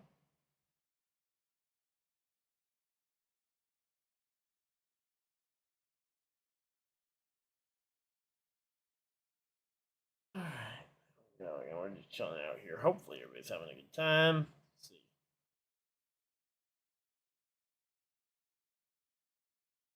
Alright,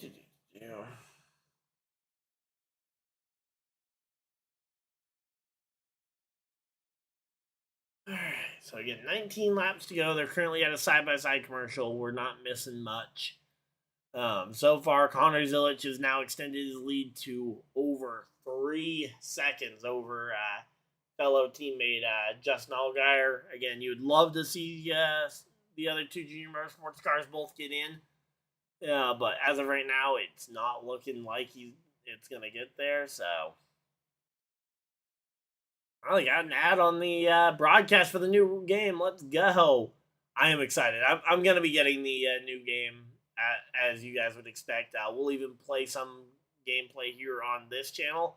I also have a gaming channel, so if you guys like video game content and also some more casual streams, I've been doing a Monday night hangout stream most of outside of like this past month when I've been traveling, but I've been doing a Monday night hangout stream over on my gaming channel most weeks. Planning on bringing that back this Monday, where we normally do some gaming. This week I've got something special lined up, so that'll be fun. But there we go. Again, Nick Sanchez, he rolled the dice in stage 1 trying to get some stage points, and now he is left way further back in the running order and 23 points out as they currently run. That is a lot to try and dig your way out of. Harrison Burton is done for the day, I believe, so he is going to be one of the 4 eliminated. So it'll be Harrison Burton, probably Nick Sanchez, unless he can find a way to really dig his way out of this funk quickly here. Then you got Sammy Smith, who is only 11 points back, currently sits in the 12th position. There is spots on the track for him to go get, but he would also need some slight unfortunates to happen to some of the guys ahead of him, probably. Then you've got guys like Carson Kvapil, Austin Hill, who are all in and around that cut line battle here as we're running down to the end of this one.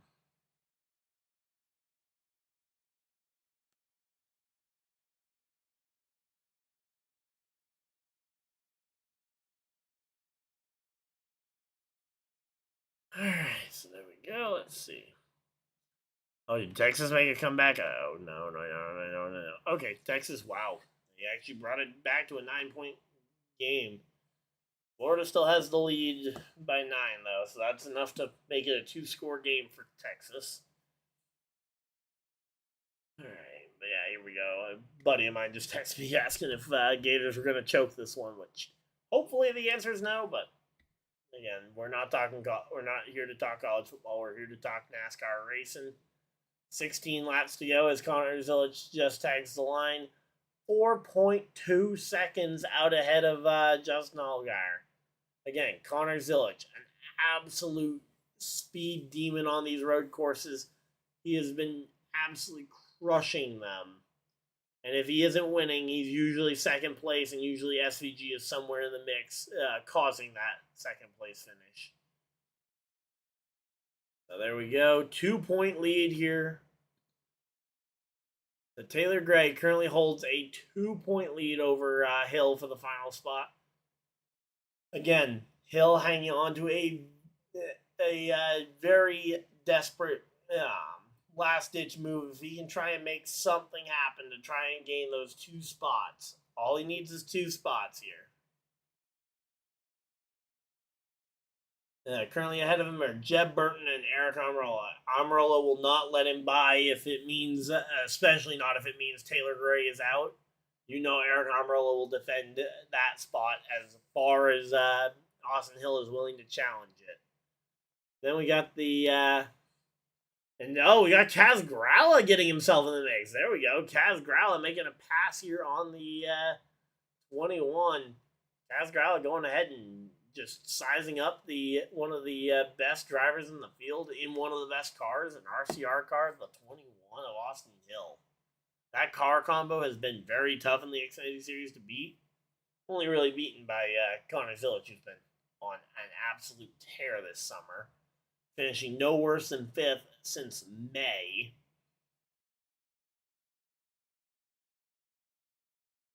And again, right now, Hill just having to try and gain as many spots as he can. And yeah, I'm not sure he has the car left. If we go green, 15 laps left. I'm not sure Austin Hill has enough car left to get there.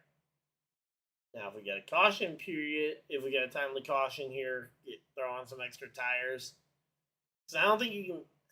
I don't know. Can you make it the full 27 laps on a set of tires or fuel? That one might be close, but we'll have to wait and see.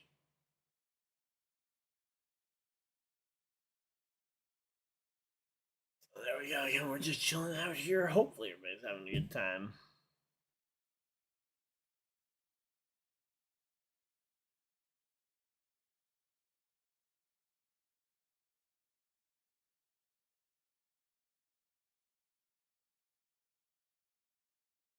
All right. So again, man, seeing some big air off the inner curb on the bus stop there as the 00 Creed and the 21 a Hill make their way through. Again, Creed making that pass there on Hill. Yeah, giving Gray just a little bit extra breathing room here as Taylor Gray currently holds on to that eighth and final spot in the next round. Sammy Smith 10 points back. Will need something to happen here. Again, he's got Gray and Hill. The two guys ahead of him, directly ahead of him in points, are directly ahead of him on the racetrack. If he can do something to affect those guys in their finish, he could be in the catbird seat here. But it is all going to be a wait and see game here. 14 laps to go. And again, now you've got Cole Custer, the 00, not locked in, but he's above the cut line, and he clearly has a car capable of going on offense here. As he goes up the inside on Kaz Gralla, we'll go ahead and get to the inside, and Gralla looks like he is set to just let him go because he realizes that the 00 is a faster car at the moment. And fighting that would be wasting his tires and allowing the other drivers to potentially start picking him off. So, smart move there for Kaz Gralla. Not to mention, if you're talking team slash manufacturer orders, they are technically a Toyota team. But again, I'm not expecting that Toyota's told him to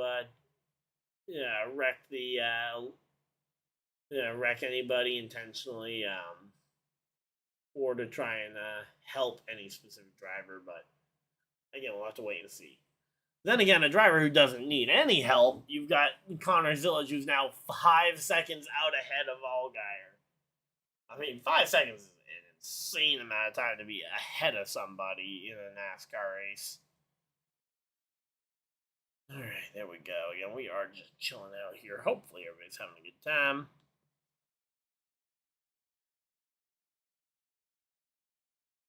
All right, so there we go.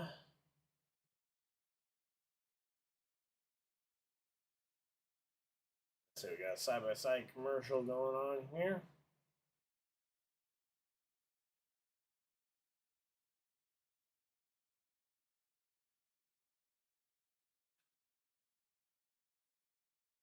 All right, here we go. So again, right now, side by side, here comes Connor Zillage up not Connor Zillage. Sorry, looking at the name on the leaderboard, but no, that's the one car, Carson Quapple, making it up the inside on Taylor or on Austin Hill, trying to go ahead and make that pass happen.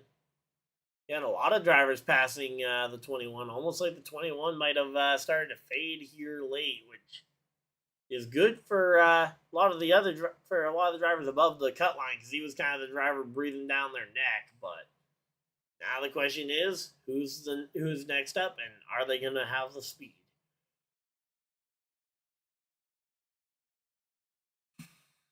All right, so again, we'll have to wait until they get back from this commercial break to see the points as they run. But so far, it is looking like a very stacked race to try and hang on here.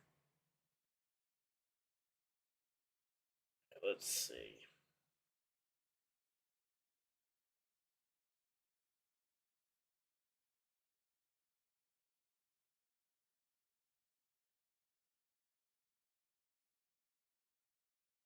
Yeah, 12 laps to go at the moment. We are just chilling out here. Did we end up making a decision on my fantasy team for football tomorrow? Nope, we did not make a decision. So let's go ahead and make a decision here. We got Ja'Cory we got Ja'Cory Cross-Keeper, who's guaranteed to be the number one back. I think that's probably going to have to be the right choice there. Let's see. Is there a better way we could rearrange this? No, because we don't have a running back in our WRT. Still projected to win by a lot, and we are back from commercial break, so we are back. I just lay at my fantasy football team for a minute.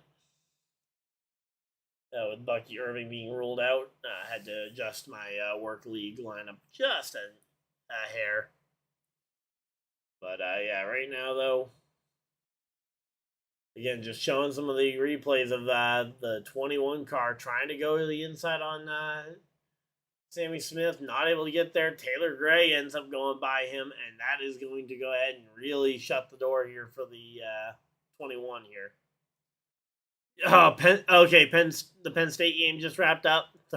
Hey, they managed to make it a respectable game, but losing to an 0-4, well, I guess now a 1-4 team, it's pretty embarrassing for Penn State. So, yeah. Man, especially for a team that I think a lot of people thought could be a top 10 team. In fact, the AP had them as a top 10 team coming into the week, even coming off of a loss to Oregon. There we go. Again, right now, the back to on track, though, we have an 8-point swing here. It's Taylor Gray versus Sammy Smith. Smith needs 8 points to fall his way. Yeah, so he needs Taylor Gray to either drop 8 spots in the race, or Sammy Smith needs to go out there and finish at least third, I believe. Now, third is achievable, because that is Connor Mozak, Eckes, Green, Amarola, Burton, Creed, and Gralla that he would need a pass. Now, that's a lot of cars and not a lot of time to do so. Give him a restart and he could definitely do it. Now, the question being is, would Taylor Gray be able to also pass some of these drivers? Because if Taylor Gray passes at least 2 of those drivers, he eliminates the potentiality for Sammy Smith to point his way in. So that'll be something to keep an eye on as we are going down through the closing stretch of this race. Again, 10 laps to go. Zilich, Allgaier at the front of the field, but that is not the competition we're even watching at this point, because that is a 6-second blowout by Connor Zilich at the moment. At the moment, we're watching this battle here as Taylor Gray battling it out with Carson Kvapil. Carson Kvapil, 12 points above the cut line. Gray, 8 points above the cut line. Currently, they would both advance. But Carson Kvapil knows, 1, those points are important. And 2, if he can get ahead of Gray, that's 1 less spot that Sammy Smith needs to finish. Now he just needs to get to 4th if Carson Kvapil can hold Gray off. That is the first of, that is 1 down, 7 to go for Sammy Smith to try and find these, trying to find the points needed to advance here. But yeah, as of right now, it is a rough game going here, or a rough race for Sammy Smith. He needs a lot to go right here. Again, Sanchez, Burton, I think those 2 are basically locks to miss at this point. Hill has dropped a drastic amount of spots and would need a really well-timed caution at this point. Which at this point, I don't see that being a possibility, really. Or at least not a likelihood. Yeah, it definitely could happen. You could have a caution that re-racks the field and could potentially give us a crazy finish, but at the moment, you're not planning on that. It's hard to plan for chaos, so you're just going to try and prepare as best you can here.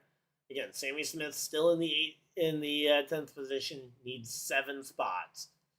Again, 7 spots is hard, Yeah, but it could all come from a Taylor Gray spin in the hairpin. Not predicting anything, but that would be a way for him to try and advance. Now the question is, who would be in that position to potentially be the one spinning him out, and why would they? I mean, I guess there's a few different options. You could have done something to that person mid race. Give me a second. We'll wait and see when they spin this thing back around. See who is directly behind him. See if there's anybody with bad blood there. So to spin out Gray, you've got Jesse Love, who is I don't know. I think that one's fairly neutral, outside of being a fellow playoff contender. So I'm kind of curious as to how the Taylor Gray versus Austin Love is gonna how that or not Austin Love, Jesse Love mixed up the two drivers, Austin Hill and Jesse Love into one. But yeah, it's definitely kind of curious to see how Jesse Love is going to handle Taylor Gray. Again, Jesse Love doesn't need to go ahead and do anything to him. Looks like it's just going to be a simple pass here as he takes the position over, and it will be no contest, and they're not even going to show the pass for position there. As here we go, Jesse Love out ahead of Taylor Gray now.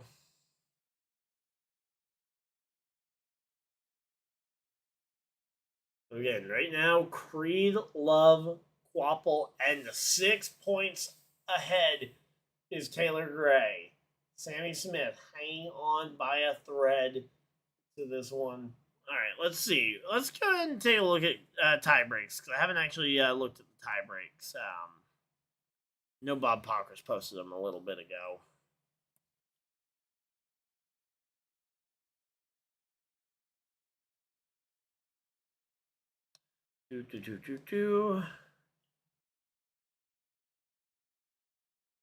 All right, so here we go. So Creed wins all tiebreakers. Mayer would be the second best. So, yeah, Smith does have the tiebreak over Gray.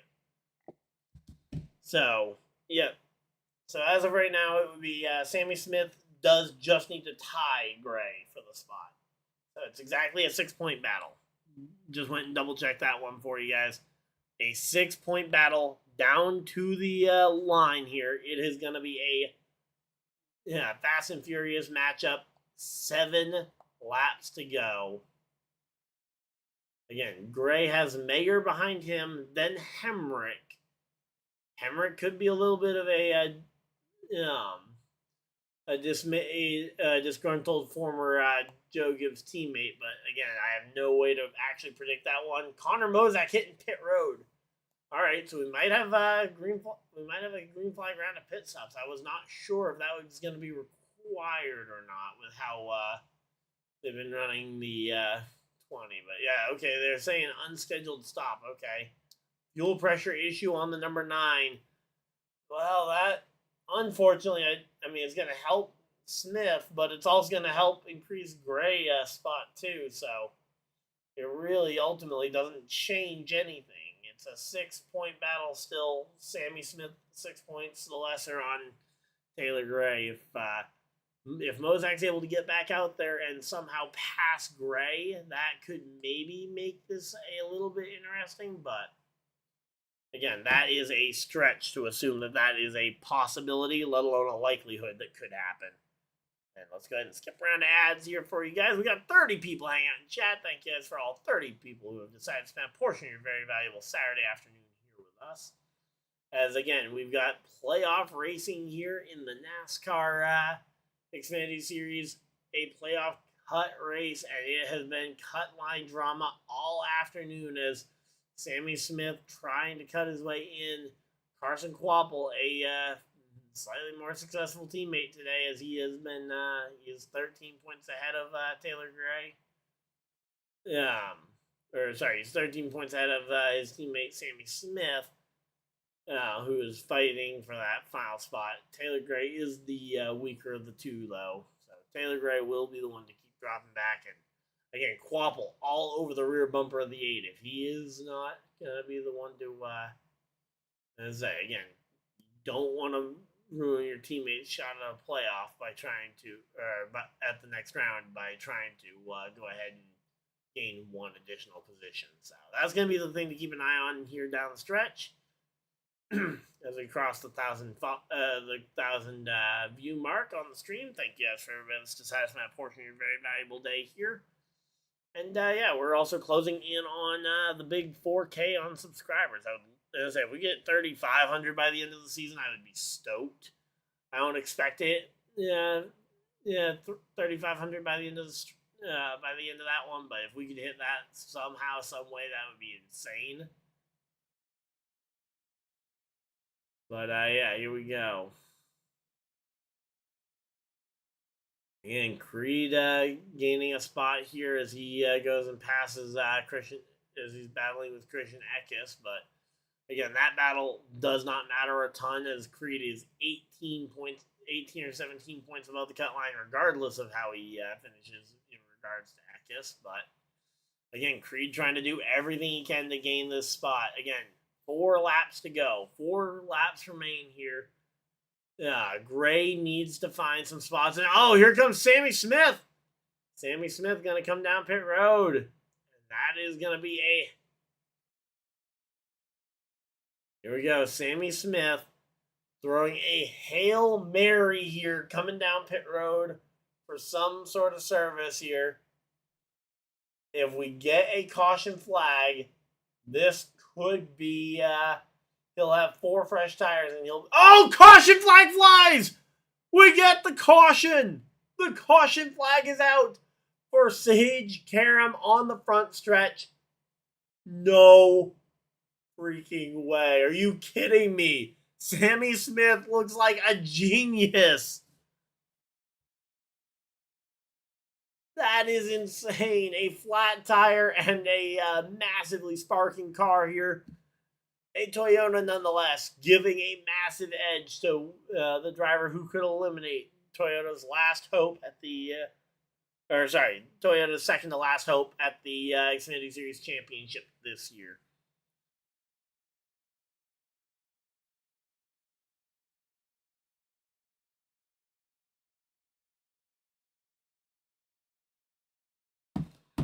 All right, so there we go, man. Again, caution flag is out. 4 laps to go. And, oh, man, I still can't believe how big this is. Again, Sage Karam bringing out the caution flag. Yep. The Florida Gators holding on to beat Texas. Let's go. Go Gators. But, yep.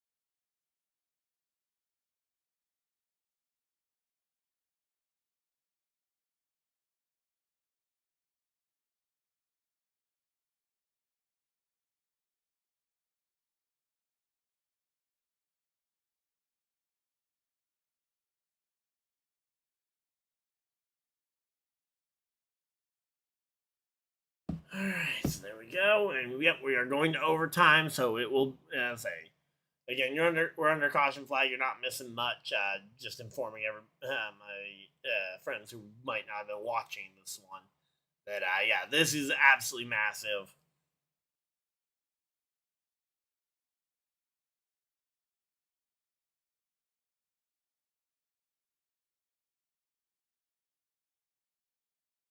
So there we go.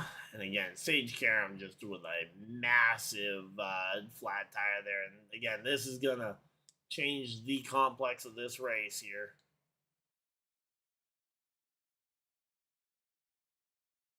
Oh, man. Again, if you guys aren't excited about this, I don't know what race you guys are watching. Again, there's going to be debris around the place. And oh man, I just went and looked at the Syrup Birds score, and they are killing the Yankees 10-1. Let's go. 10-1. The Toronto Blue Jays are absolutely killing the Yankees. Alabama holds on to beat Vanderbilt. There we go. Notre Dame beat Boise State. We talked about some of those other ones. It looks like Louisville and Virginia ended up in overtime. We're going to have to wait and see how that one goes. So Smith is going to need some spots here, but again, I think there's a chance we might see some guys come to pit road. We're going to have to wait and see what this decision is when we come back from get the pit open sequence. How many cars come down pit road? I think a lot. Because again, you've been on these tires for 25 laps uninterrupted. You've been green flagged for a decent chunk of that time. I just don't know what you do here. I mean, again, easily 15 to 20 hard. Honestly, yeah, about 20 laps hard on those tires. Zillage stays out to try and hold on for the lead, but almost everybody else is coming for 4 fresh tires. Here comes we got Quapple, we got we got a bunch of cars coming down pit road, and again, Sammy Smith is able to stay out. He'll be able to join his teammates right near the front of the field, and this is gonna be massive here. Sheldon Creed, Justin Allgaier, both getting 4 tires and fuel, hoping to end this one in a pretty good spot here.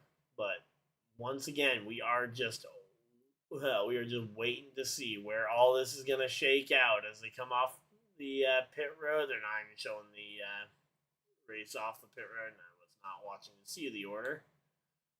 Oh, and the hood goes up on the 21.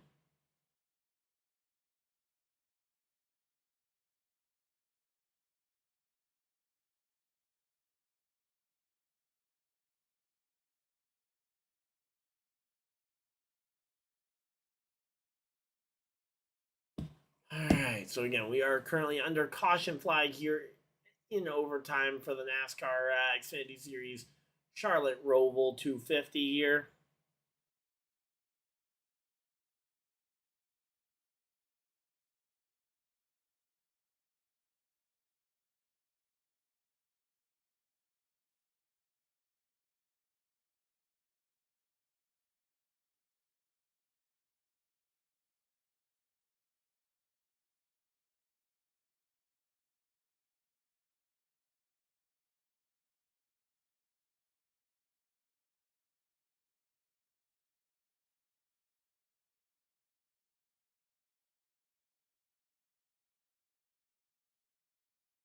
Alright, so here we go. Looking for the choose cone, and I did not see where some of these guys at the front did, and they're not showing the choose cone. Come on.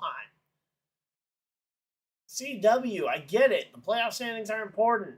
So are the positions on the racetrack.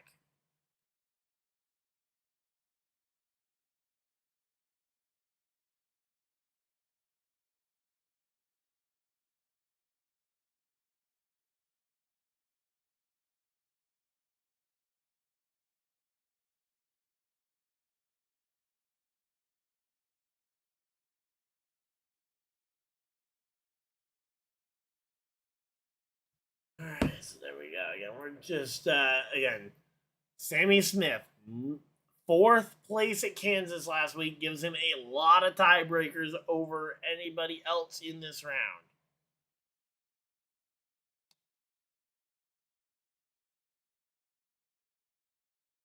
Again, Creed would have all the tiebreakers if he somehow ends up tied here.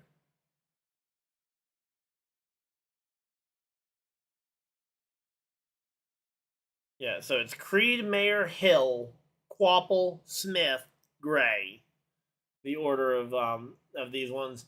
And Sammy Smith and Quapple tied on the cut line. We are going overtime racing here. And we are green, green, green. Green flag is out in overtime here. Connor Zilic out in front of the field. He stays out on old tires. A few drivers behind him. And the 8 of Sammy Smith is looking to try and tear up this battle for the top spot. Taylor Gray also stays out to try and minimize the damage here done. And contact! Taylor Gray into somebody else. They all stay going the right direction here. But Taylor Gray getting aggressive here, trying to avoid losing spots on old tires with fresh tires right on his rear bumper as they are going 2, 3, and at some points looks like even 4 wide through this infield section. And the 07 gets spun. The 07 goes around in front of the field. We may have a caution period because that 07 had a pretty big punch in the front of it. But Taylor Gray bleeding spots terribly here. Quapple and Smith currently the tie at the cut line. Now Taylor Gray possibly entering a 3-way tie. The 3-way tie would go to the 2 Junior Motorsports drivers, as both Quapple and Smith have the tie break over Taylor Gray. So if it is a 3-way tie with 2 spots above the cut line, that is how it would shake out. We got another flat tire though here. As we are going to take the white flag, 1 lap to go. Connor Zilic, the race is official. The next flag will end it. And here we go. Down the, we're following a whole lot of different drivers here, but we've got, on board here, Taylor Gray needing to try and pass Love just to get back in the spot to tie. Currently trailing Sammy Smith by 1 point. Carson Quapple has been able to gain a couple of spots. He is up 3 points over the cut line. So now it is... And we got the caution flag. The caution flag is going to go ahead and end this one. No final shot into the hairpin corner for Taylor Gray. And that is going to be... Caution flag is going to end it. This one goes to Connor Zilic, the race winner, and the Junior Motorsports quartet all advance. Justin Allgaier wins at Bristol. Connor Zilic, his insane run, his playoff point total, gets it through. And then Carson Quapple and Smith on the final run managed to go ahead and pull off the upset, and all 4 Junior Motorsports cars go into the round of 8. There we go. Oh man, whew, there we go. That was exciting. Hopefully you guys are enjoying this. If you guys came for the race reaction, obviously that'll be the end of it here as we see Connor Zilic nearly spins it coming across the line, but Zilic is your winner. Wins for the first time in like 3 weeks. Oh, what a horror show for him. It's been a whole 3 races since he was in victory lane, and now Connor Zilic returns to his winning ways here at the Roval, and he will be going to the next round of the playoffs with all 4 of his teammates, along with 4 other drivers. So, again, a massive congratulations to Connor Zilic on the win. Massive congratulations to Sammy Smith on what was a very gutsy call to come onto pit road, get those 4 tires, and the fact that you got bailed out with a caution immediately was so important there. Nobody else was able to jump on that strategy, and Sammy Smith advances to the next round of the playoffs. Carson Quapple, a very good run. He gets +2, ending in the 15th position there. Great run for him. I believe Sheldon Creed, Sam Mayer, some of the other drivers who will be taking part in that final run. Jesse Love ends above the cut line as well, so Jesse Love will be a part of that finally, and it is going to be fun here.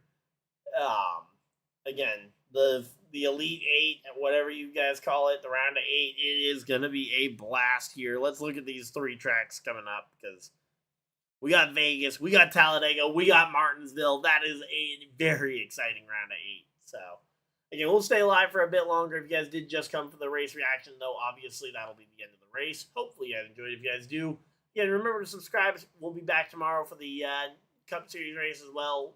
Should be live around 2:45-ish. Race is scheduled to go green flag at like 3-ish, right around 3. So, yeah, make sure you guys are here about 15 minutes before 3, and we will be getting ready for that one. But we'll stay live here just to kind of see some of the playoff drivers who are making it through. But again, massive congratulations to Connor Zilisch. It had been a long, what was it? It had been exactly 3. This would have been his 3rd race in a row without a win. He didn't want to go on a 3-race winless streak, and he breaks it off at a 2-race winless streak there. Connor Zilisch burning it down on the front stretch for the Charlotte fans. Man, I love this track. I'm a big Charlotte Roval fan. I definitely think it should stick around. I know there's been a lot of people saying that maybe the Roval needs to go away in favor of a fall Charlotte race. I think you keep the 600 special by keeping the 600 the only points race on the Charlotte Oval. You keep the playoff race at the Roval, and maybe I would like to see the All-Star race return to the Charlotte Motor Speedway Oval. I think that, especially with the way that Charlotte's Oval races right now, I think would be a great All-Star track. Obviously, won't be for next year as Dover is getting that nod, but I think that would be my ideal situation. Is I think you run 2 races on the Oval, you run the All-Star race and the 600, and then I really like the idea of keeping a road course in the playoffs, and why not the Roval? If it's got to be a road course, why not the Roval? I like Watkins Glen in that kind of late summer, maybe late playoff push slot, and there he is up through the hood thing. Please be careful, Zilisch. You do not want to break your collarbone again. And yep, just slides down the hood of the car. He was not taking any chances there. Oh, man. Taylor Gray looks dejected getting out of that car, knowing he likely did not make the round of 8. There's Sammy Smith. What did I say? Just, I don't know if he's still in shock there, but again, elated. And again, Taylor Gray, almost the exact opposite feeling, just absolutely gutted. He had the advantage with 4 laps to go when that caution flag flew and changed everything here. Man, that was insane. Hopefully you guys did enjoy this race, though. Again, they've got the drivers who were in and around that cut line. They're doing the interview on the front stretch. And again, the fact that Quapple and Sammy Smith are going to be a part of that. We got all 4 Junior Motorsports drivers, all 4 full-time drivers going in there. 10 wins in the Xfinity Series for Connor Zilisch, most by an Xfinity Series rookie in history. What a season for Connor Zilisch. Man, that is insane. Those win stickers, literally, they've had to start telling sponsors, nope, you can't have that spot on the thing. We need win stickers there, which is hilarious for the team that those now 10 win stickers are going all the way down that side there. And Connor Zilisch trying to see if he can maybe fill up even more of that name rail there. But yeah, again, Taylor Gray on the outside, the 2 Junior Motorsports young guys, Sammy Smith and Carson Quapple, both going to sneak in.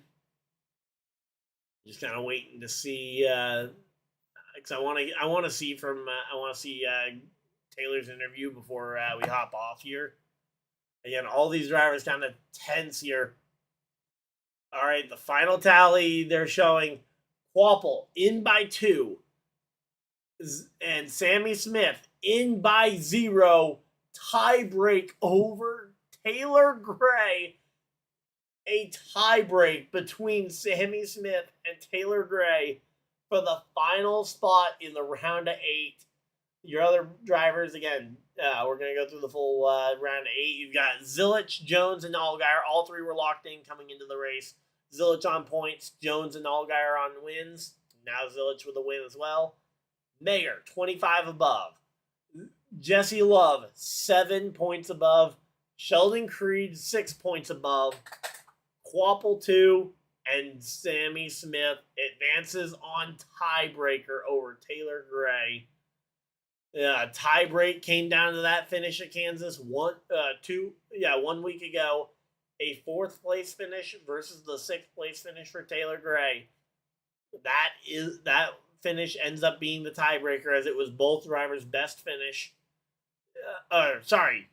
It was not Sammy's best finish, because he finished 3rd here in this one. Oh, come on!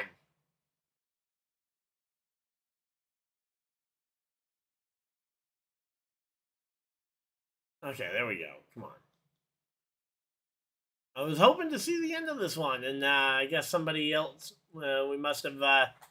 somebody else must have turned on a TV to YouTube TV, because we do have a screen limit on number of screens we can have going, but man, that was insane. Did Austin Green really get a 2nd place finish? Because I feel like that is going to go unnoticed here in this one. Austin Green in the 87 for Jordan Anderson Racing getting a 2nd place finish. That is going to go completely unnoticed. I almost didn't notice it until I was looking at the orders. We will be going through the full finishing order as per usual too. So don't you guys worry. We're not forgetting the little guys. We'll go ahead and shout out every single driver and their finishing position. I don't want to miss the Taylor Gray interview. So again, they're keeping them standing here for a minute. So we'll go through the top few, and then we'll flip it on over to them when the interview happens. But again, oh man, what a race! Connor Zilic, wins this one. Austin Green coming home 2nd. Great run. Again, as I mentioned, that is going to get completely overshadowed and absolutely deserves to get mentioned. Austin Green with a great run today. Sammy Smith advancing on tiebreak by finishing in the 3rd position. Great job, Sammy Smith. Kaz Grala comes home in the 4th position. 5th will be Connor Mozak. 6th, Jeb Burton. 7th, William Sawalich. Some great runs there as well. Again, if Kaz Grala had just finished ahead of Sammy Smith at the time of caution, which they're going to have to go back and actually look at the time of caution here to see, to make sure that the finish results are official, which is another thing we're kind of waiting on. But yeah, Jeb Burton, William Sawalich, Justin Allgaier with a top 10. Nick Sanchez, a strong top 10 finish, but ultimately comes up 9 spots short of a potential round of 8 berth. Christian Eckes rounds out your top 10. Sheldon Creed in 11th, again, does just enough to manage to scrape by this round. Then we got Taylor Gray in 12th. 13th, Eric Almirola. Good day for the veteran. We got Carson Quapple 14th. Never mind, we might have had a change there. Oh, yep, Jesse Love popped out of there. So Jesse Love 12th, Taylor Gray was 13th, Eric Almirola 14th, and Quapple rounding out your top 15. Parker Retzloff 16th, 17th will be Daniel Hemrick, 18th, Brandon Jones, 19th, Sam Mayer. And rounding out the top 20 will be Ryan Sieg. Again, they're just kind of waiting to see the official word. Again, Balicki in 21st, 22nd for Corey Day, 23rd, Anthony Alfredo. Some rough collision at the hairpin for those two. Ryan Ellis in the 71 comes home 24th. We don't even think we mentioned him today, but 24th place there. Sage Karam, the the race-changing caution flag there at the end. It comes home in the 25th position. 26th for Leland Honeyman Jr. 27th, Jeremy Clements. 28th is where we find Austin Hill. Rough run for him after the hood went up on the car. Blaine Perkins, 29th. 30th for Alex LeBay. And Alex LeBay is the first driver 1 lap down. Then we got Brennan Poole, Matt DiBenedetto, 31st, 32nd, respectively. Kyle Sieg in the 33rd position will round out your 1 lap down cars. Then we got Harrison Burton, Dean Thompson in 34th and 35th, respectively. Daniel Dye will be in the 32nd position, 36th position. 37th is going to be Josh Williams. And running out the 38 car field tonight will be Preston Pardis driving car number 50. So that is going to be the end of the run through again. I'm going to stay live to 1. I want to see the time of caution. Here we go. Yep. Looking for time of caution. Yep, there we go. Time of caution. Taylor Gray right there. Yeah. So they've got Taylor Gray pinned at the time of caution right there on the racetrack. Nobody beside him. Nice, clear, easy. Question is the battle for third. So, yeah, again, time of caution. Lights are on. That one, no question.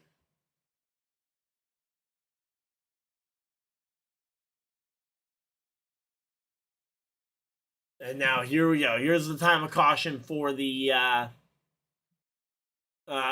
that's still the Taylor Gray one. So again, it looks like it. So Love is in front of him.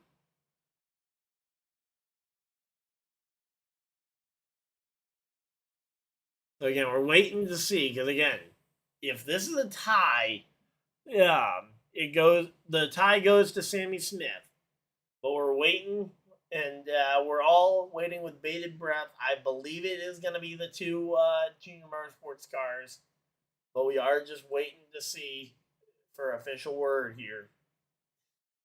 Man, this is going to be this was an exciting race. Hopefully you guys did enjoy it. Again, we'll stay live here again until we have official word of the finish. But yeah, just watching the caution lights coming on there again.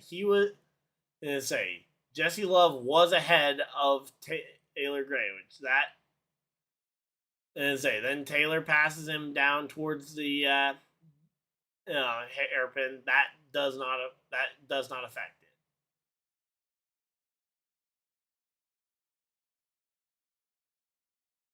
Now, what I want to see is where was the battle for third looking? What was the battle for third looking like with Sammy Smith? Because we haven't seen that photo yet for the end of the race.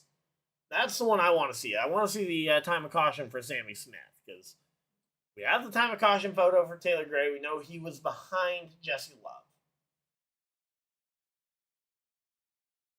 which might even make it. I don't know if that's how they were scored when I read through the finishing order a minute ago, or if that's the running order they're running off of even. So yes, Jesse Love, 1 spot ahead of Taylor Gray is what is being shown here. And it is, so they didn't even need it. They didn't need a tiebreaker. Sammy Smith advances by a point. So Sammy Smith is going to advance by a point. No tiebreaker needed. Third place finish, enough to win it out, get the spot outright by 1 position. All thanks to Jesse Love. Congratulations to the round of 8 playoff drivers. Again, we're going to go through them. We got Connor Zilic, Brandon Jones, Justin Allgaier. Those 3 each won a race. They're locked in. Then we had the easy one, which was Sam Mayer making it through. We knew that one was going to be for sure. Then we had Jesse Love, Sheldon Creed both sneaking through in spots 5 and 6. And then spots 7 and 8 going down to the wire and down to the very last second of the race. And it goes to Carson Kvapil and okay, here we go. We got the Taylor Gray interview. Well, come on. Here's his thoughts. Okay, just obviously bummed out right now. Won't be able to race for a championship at the end of the year. Just weren't good enough. Weren't good enough today. Didn't have a good Bristol, and we shouldn't even have been in this spot, but we are. And we're gonna take our loss and move on to the next 4 races and try and get a win. Hey. Great respect to Taylor Gray handling that with class. But yeah, Carson Kvapil and Sammy Smith scraping by here. And again, Connor Zilic winning this one under caution. Austin Green with a second place finish. Hopefully you guys enjoyed. Again, we'll be back tomorrow for the NASCAR Cup Series race. Hopefully you guys enjoyed, and I will see you guys in the next video. Whatever you guys had to do with the rest of the night. Have a great night, everybody, and we will see you guys tomorrow.